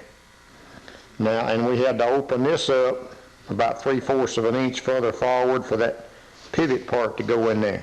Now, if you get this too small right here, you might ought to add you a piece over here. In fact, I can add probably 3/4 of an inch right here and still be in the clear. You don't want to get that too little because of vibration and all, it'll break after a while. And then you notice this pivot point in relation to this frame was further forward than it was back. I'd say probably 60% of it back here and 40% of it up here. I took 1 7/8 out right here and brought that back, and then I put this piece in the car, lining up with my marks, and where the end of it came to, I just marked out here on the outside. Then I took this piece and cut it. I think I cut it like 5 inches below that bottom screw hole that holds that little pivot on there. That's where I cut it in two at. And I just set it in there, and then you have to take a rubber hammer probably and hit this, set this on the table and hit this to make it come back just a little bit to make it fit this curve. And you fit it in there where it sticks up like a 1/16 of an inch showing. Where it comes to, you mark it. And you just cut enough out of here to make that fit in here. And then you go from that piece, mark where it comes to after you tack it on to here, and then you can get this piece right here. What I did is I set this piece in there, lined up this hole and come down to that mark and marked it. Then I went over to the table and laid it in my frame from here up to here, just to double check myself. But that'll get you going on that part right there. And then too, the bottom part down here is where it bolted up before. That's going to have to be moved forward too. So you're going to have to do whatever you have to do in here to make that bracket work. Plus now, by you leaning this post over this way, when this bar comes down, it's going to be further back yonder way, out toward the skin of the car. So you're going to have to extend out to where you can get to it there. And make sure you put this back. Don't just leave that thing hanging in there, because that puts a strain on this right up here to make this door crack up here where you got it screwed together at. And then too, if you don't put it on there, when you shut the door, it'll sound like a Ford. It'll rattle for a couple of minutes after the door shuts. I was going to do this side, get everything going good, and then film the other side, but this side went so good I just decided to do it now. But we'll go ahead and do the other side, and then we can come back and get on the stainless part that goes in there.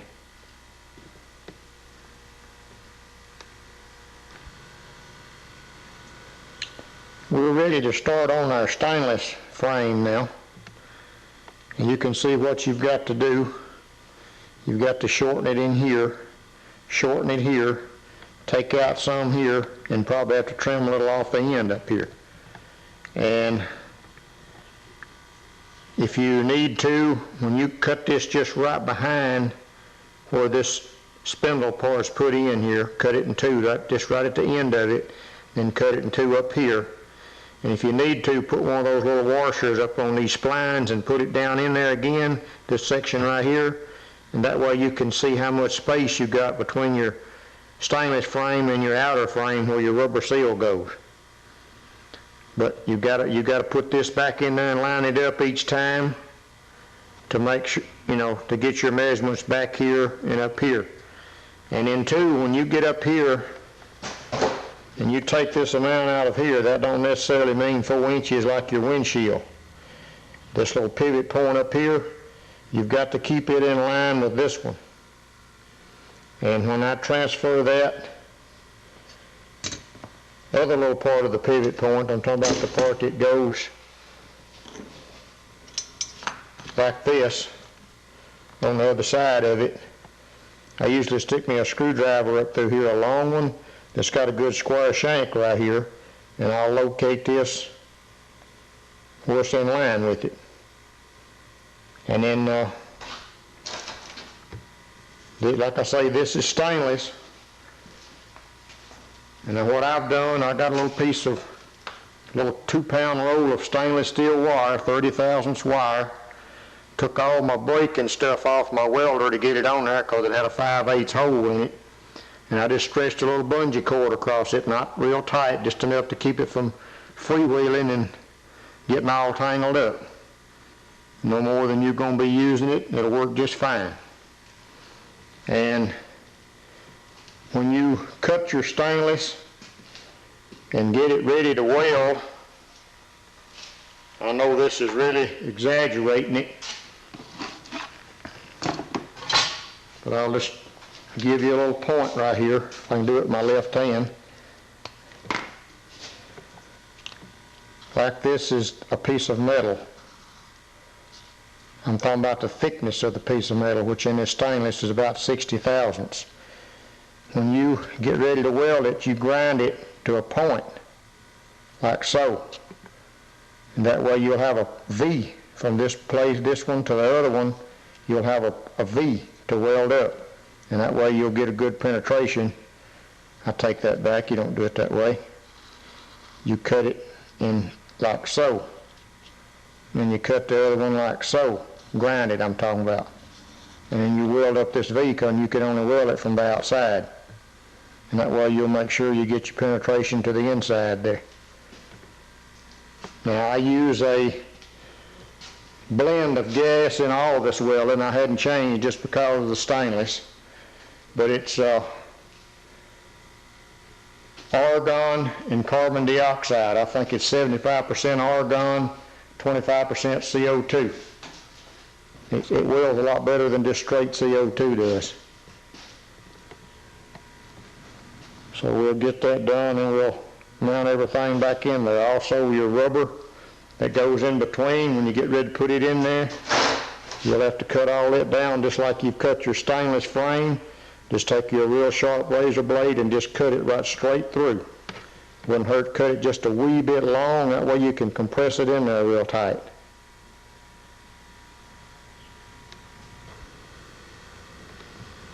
Now I know you're going to wonder how you get this stuff buddied up and all that stuff to get everything right. And you can see here I got some little 1/16 inch pieces of stainless, and I've got the back part here underneath this little part that comes up, not the channel itself, but this other part, because this part's wider at the back. And then I got it under my piece of channel right here to make them come out right here. You've got to make sure that they turn this way right, each one of them. You've got to be sure they're straight. Because when you put the glass in there, that glass is not going to bend, so this has got to be straight in here where the glass goes. It's got to be perfect. Also, you're putting this stuff in the vise to hold it, to cut it.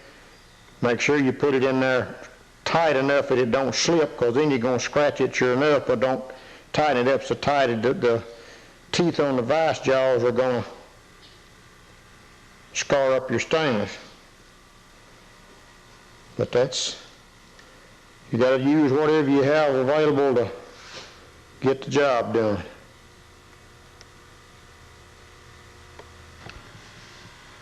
We've got this stainless frame cut down and fitting in our outside frame there. I went ahead and laid the pieces down that I cut out. You see one here, one here, one here, and one here.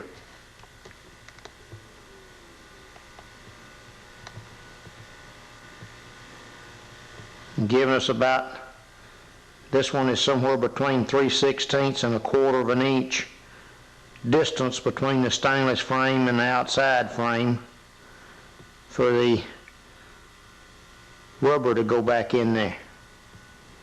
And then I left about 3/16 between the end of the stainless and the bar going up and down. So that'll give you an idea of what you're in for. You can take your little die grinder and grind some of that weld down to a certain extent, and then you just have to take you a real fine file and just sit there and file it to get it down as perfect as you can get it. And make sure you keep rubbing your file back to front to keep the little shavings cleaned out of your file teeth, because those can really cut a groove in there to make it harder on the guy that's going to buff this out. So that ought to get you information you need on your front vent windows.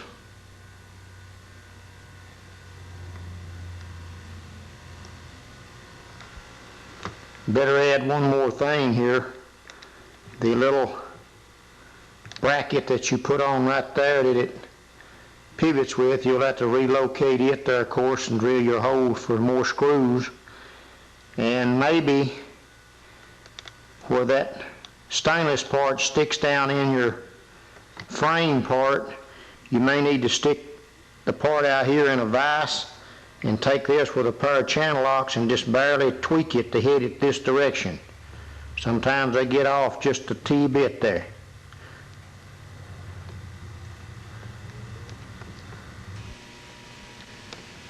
We're going to move on now to the stainless trim around the windows. You can see how much smaller the window is now than it was to begin with. Now you're going to have to cut this in 3 pieces. You're going to have to put it back in 3 pieces and leave it in 3 pieces. You cannot weld it. You can weld it back together, but you can't get it back in the opening because you'll kink it trying to get it in there since the opening's so small. But you'll need to cut your stainless in the center up and down. Cut it somewhere back in this area because you're going to have to cut those 3 pieces. Now, we're kind of running short on time here, but I want to give you as much information as I can.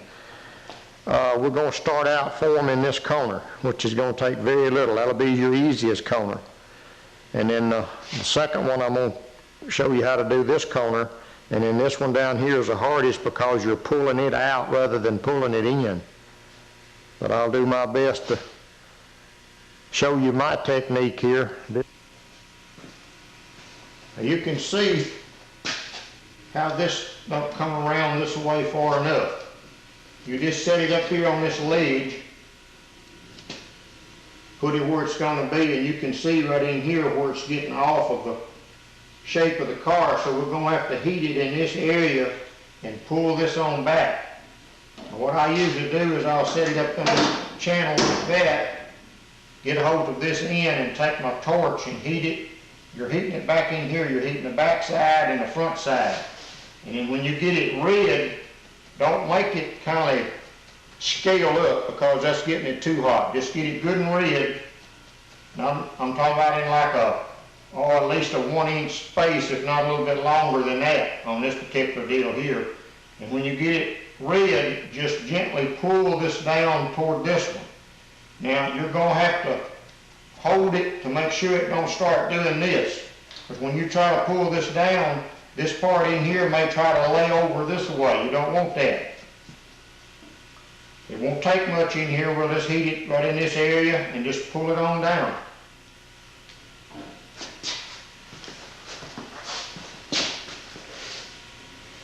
Now you can take I've got like a 2-inch piece of tubing.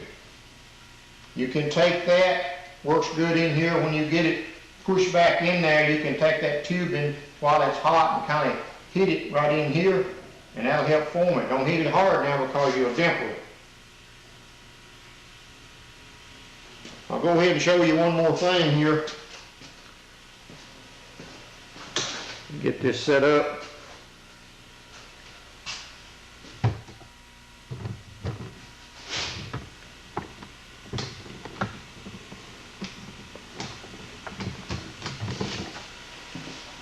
You need to get your little 1/8 inch thick piece of aluminum, like so. You're going to have you a smooth rubber, a smooth piece of rubber. Now when you pull this over, and it don't do exactly like you want to, say this gap will close up in here, you take this piece of aluminum and you slide it up in there and you open it up. You lay it face down against the table, take your hammer and peck this side of it to kind of work it back like you want it. Also, if this outside wants to roll in on this edge, you can do the same thing except put that down against the table, and when you peck it, you peck the piece of aluminum right here, and that'll kind of flatten this out so it don't roll back that way. We'll get into that a little bit here and show you some more, hopefully.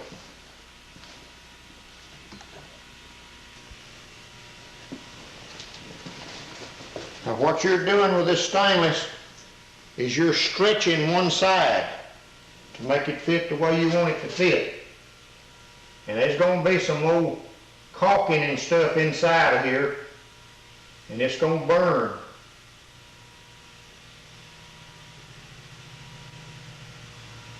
But remember to twist the top of it to make it go like you want it.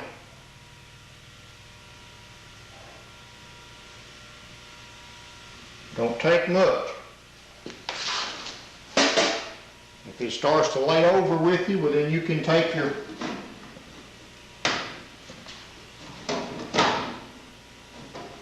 piece of aluminum, stick up inside of it, work on it a little bit. Now you can see now that it's too straight right here. It needs to have a little bit of an arch in it yet. So I'm going to take it over on the table, work this right in here to make it like I want it, and I'm going to heat it up in here and pull this over this way just a little bit to get this straightness out of it.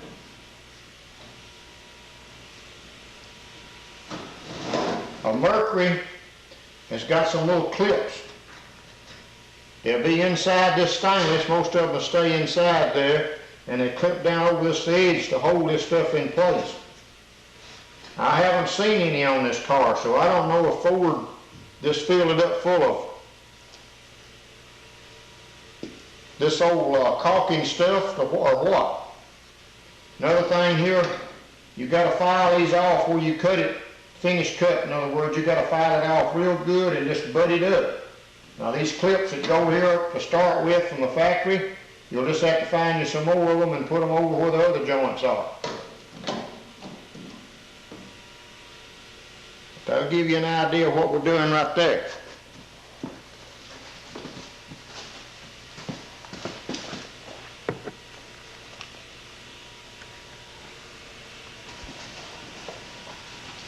See what we can do with this little spot right up here.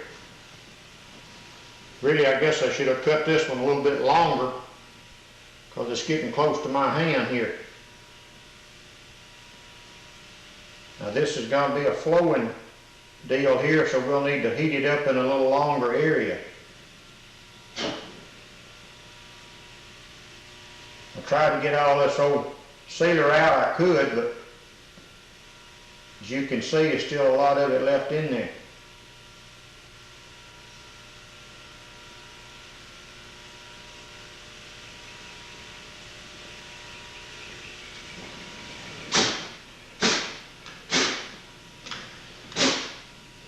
This stuff just gonna have to burn out, I reckon.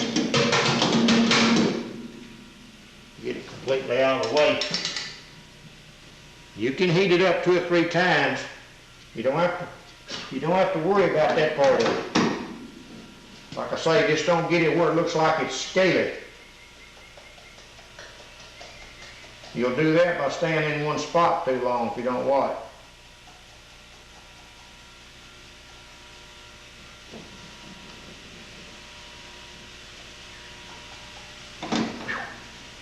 Hot.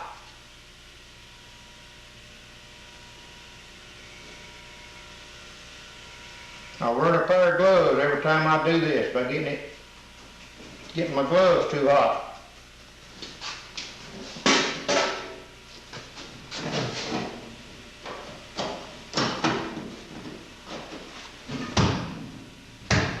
Got it a little bit too much, but it's a lot easier to get a little bit out than it is to put a little bit more in when you got it hot that way.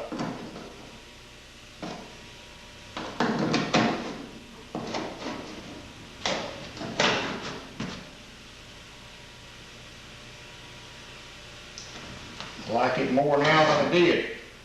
Now if you need to take some out, you can use this edge again. That way you won't kink it. Got something to kind of hold it like you want it.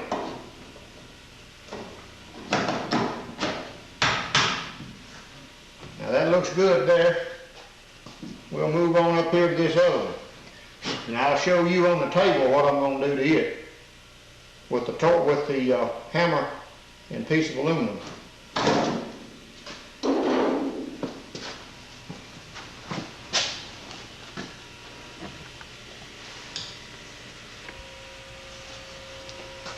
Now in doing this one, had to bring more bend into it. But now the factory, they had it almost kinked right in here. In other words, this outside part was rolled out and tucked under too quick. So what I did to start with was I slid this piece of aluminum up in here, laid it on the table, and I hit the piece of aluminum. That flattened this side here out more, took this edge and pulled it back this way to where it would be right. All right, when I did that, I had to heat it right as it came out of the bin. I had to heat it a little bit more out here on the two edges and push it back. Now when I pushed it back, it wanted to look like it wanted to get a little kink right in this area. Now what you do there, while it's still warm, you don't want to burn your rubber, but while it's still warm, you can stick that piece of aluminum in there, hold your stainless, and hit this piece of aluminum this way to knock that little dimple back out of it. You don't have to hit this stuff hard, it's very delicate. And then when I got this right here, this was bent a little bit too much up in where they had it bent. So what I did, I took it and hooked this on something where it would stay, and I hit it on this side, on the inside here. Hit it on the inside and pulled it back. Now that is the tricky part of this. Because when you're shaping this stuff, you have to heat it on the side that you're going to stretch. You can't compress it, you're going to have to stretch it. But it didn't take but just a little bit to get that out of there. And then when you put this stuff in the car for the final fit, this piece down here, I put it in first, and I'll cut it to where it's about halfway up the post. File it good and square and all that, and then I'll mark where it came to. Then I'll take this piece and put in there, and where my mark is, I'll transfer it to this, and I'll cut this that way. Do that all the way around like that. Now we'll move on to this other piece where the hard part is as far as forming the stainless.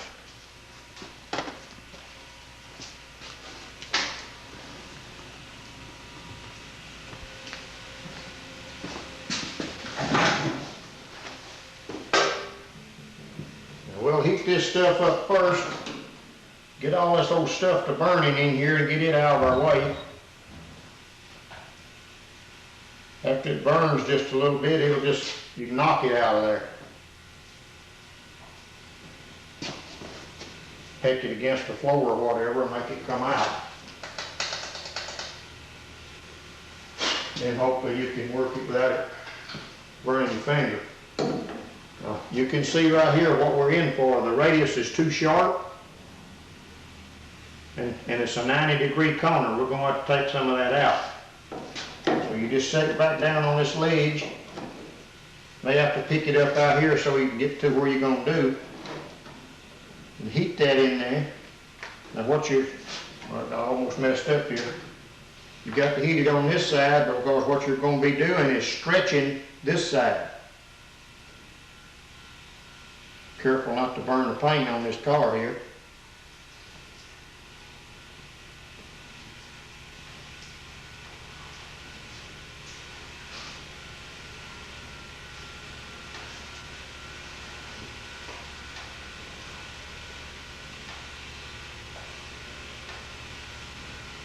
You're gonna have to guide it as you go over. You gotta twist this back and forth to make sure it don't start going the wrong direction. And as you push it over, you pull up on it because you're stretching this side. Now you see how it pinched together right here. You see how this inside went over against the outside. So what we'll do is we'll just slide our aluminum piece back up in there. I've got my hands full here. I got a hot torch around my feet, moving around. Slide that piece of aluminum up inside of that.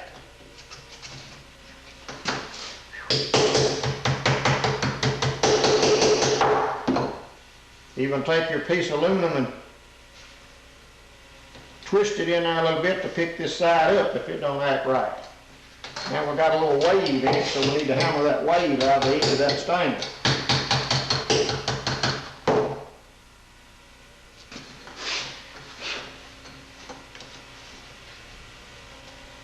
You may want to try you an old piece here off to the side before you get too involved in this. This is the hardest part, is this corner you have to open up. Right now our stainless looks good to here, but their part is a little bit wide up here. So I'm going to lightly tap that to bring it in.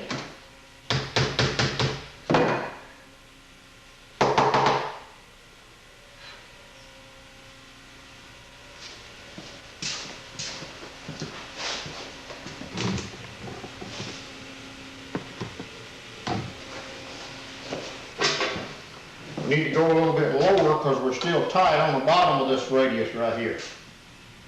We're getting almost to the point of where we need to be, but I still got too much bend right down here. I was afraid I was going to burn the paint on the car.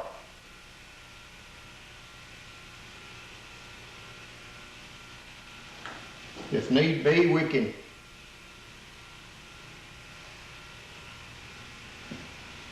put a little bit more radius in it higher up here. Of course, you can always go back to the car here and see how you're going. Yep, we're going to put just a little more in it at the top part.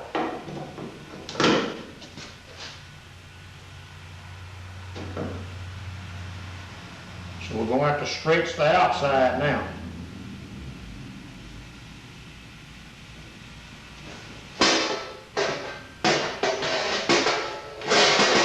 Torch don't want to stay where I want to put it. It wants to burn my tripod.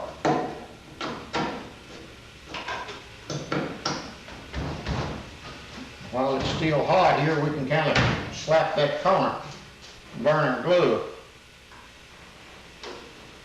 But I like what I see here now. So we're going to leave that one alone, go back over here, see how the back edge kind of went out this time. So we'll flatten that back out and we ought to have this one done.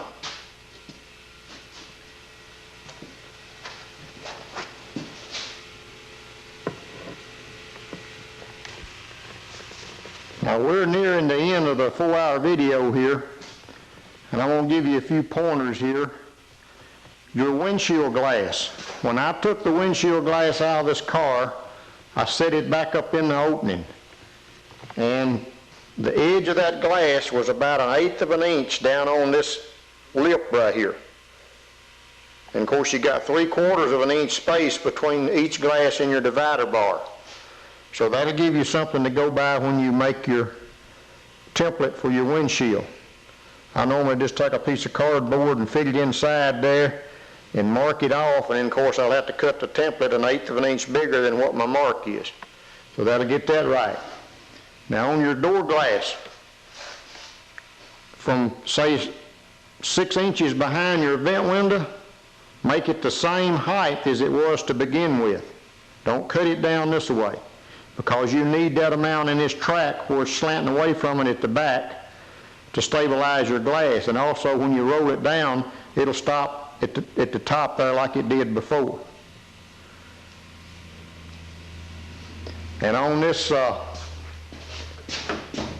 divider bar at the bottom, you know, I told you to make sure you reattached it here at these holes.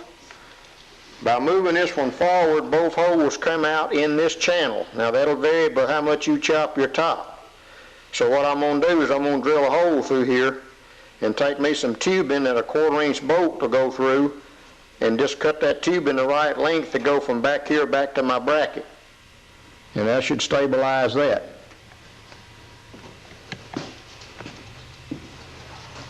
But I hope this gives you all the information you need in polishing your stainless. Eastwood's got a little stainless kit with 3 different compounds in it with like some 3 or 4 inch wheels.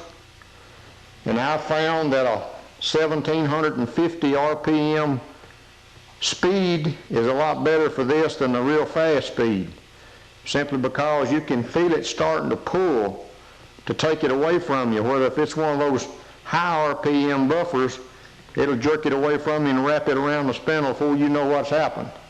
So be very careful about that. I went ahead and put this little piece in here that I was telling you about for your glass to set on there in your quarter window. Just stuck it up in under this back piece and let it come out against the outside and spot welded it there about every 4 inches or so, so that'll hold your glass up back there. I'm going to move on to something else here. I can't do this for you right here because somebody has put some kind of I see universal type windshield wiper arms on the car, which that's fine. And they've got an adjustable deal here on the arm itself. Now, if you're using the stock windshield wiper arms that came on the car to begin with, they should be a couple of rivets right here. And what I do is I shorten this arm coming back and put, what I have is some little teeny tiny stainless screws with nuts. I mean, they're just teeny tiny.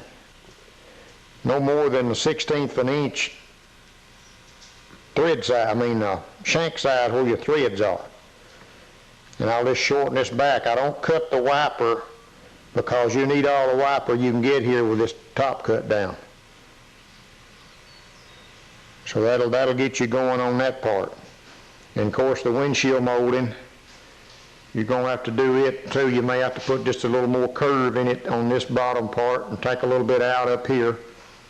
But you can put a little heat on it and form it the same way.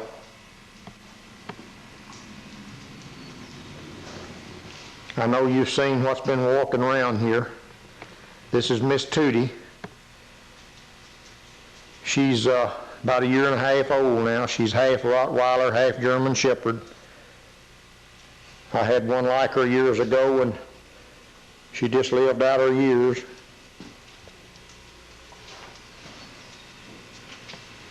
But they're a handful till they get to be about 1 year old, and they make some really good dogs.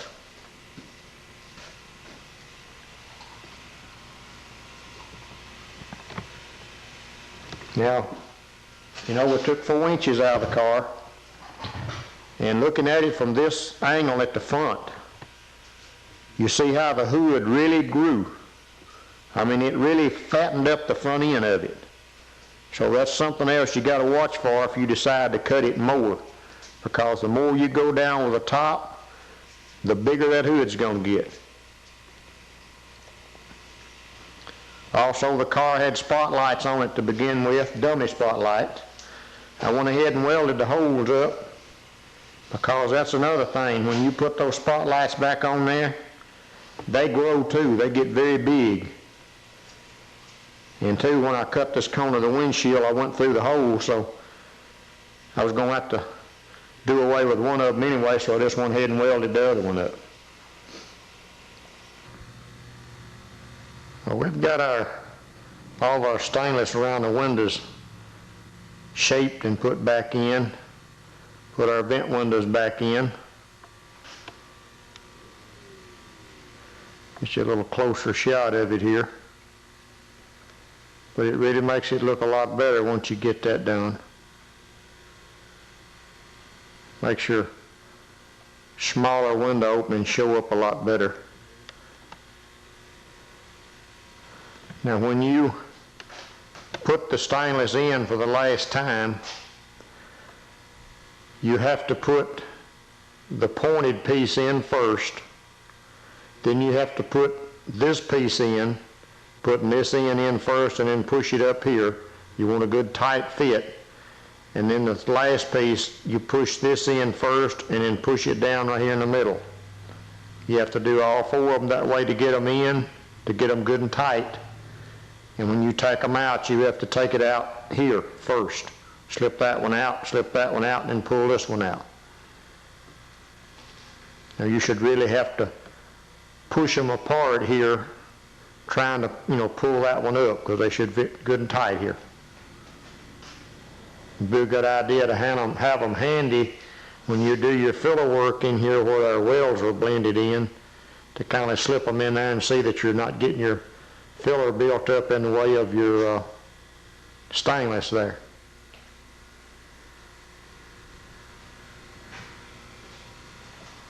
We'll get the windshield in, the back window in. I got to do that for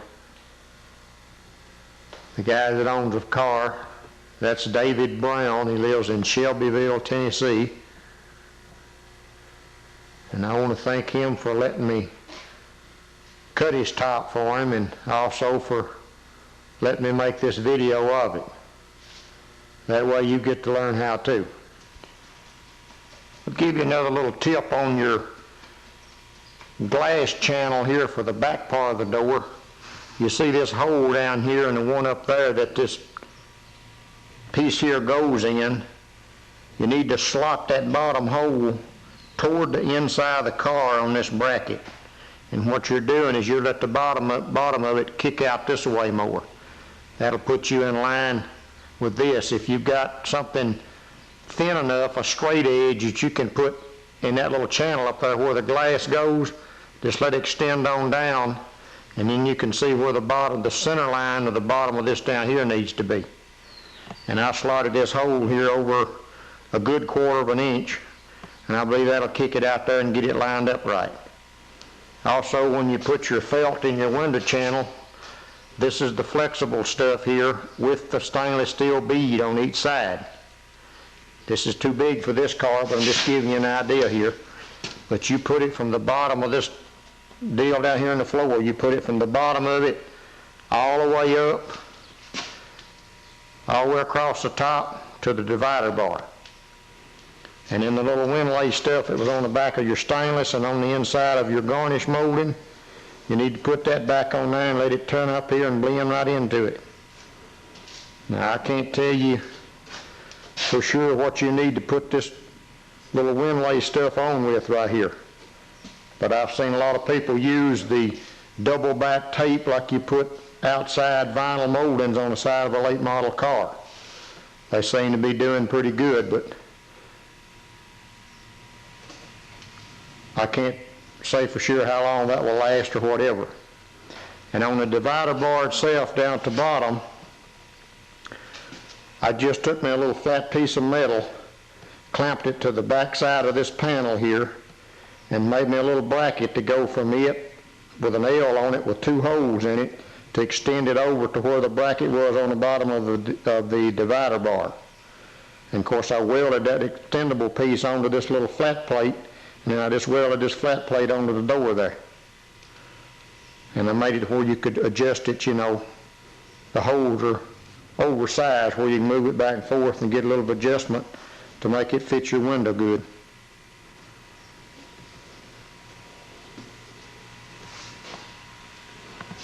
We went ahead and finished out the stainless on the divider bar, cut it and welded it back. I just got it filed down. I hadn't done any polishing. I don't go that far with it. Same way on the windshield molding.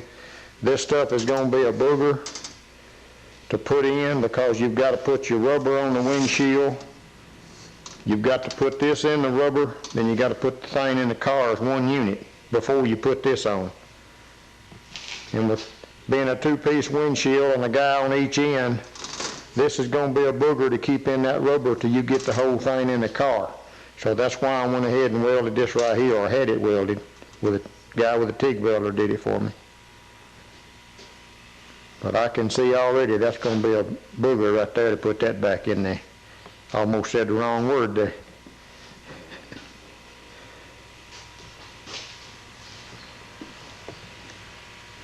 Went ahead also and put, now we've got our windshield back in, the back window back in.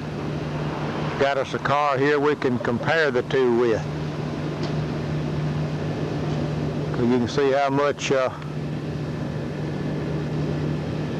it's been chopped. You can see the crown of the roof further forward, the floor of the roof tapering off more in the rear.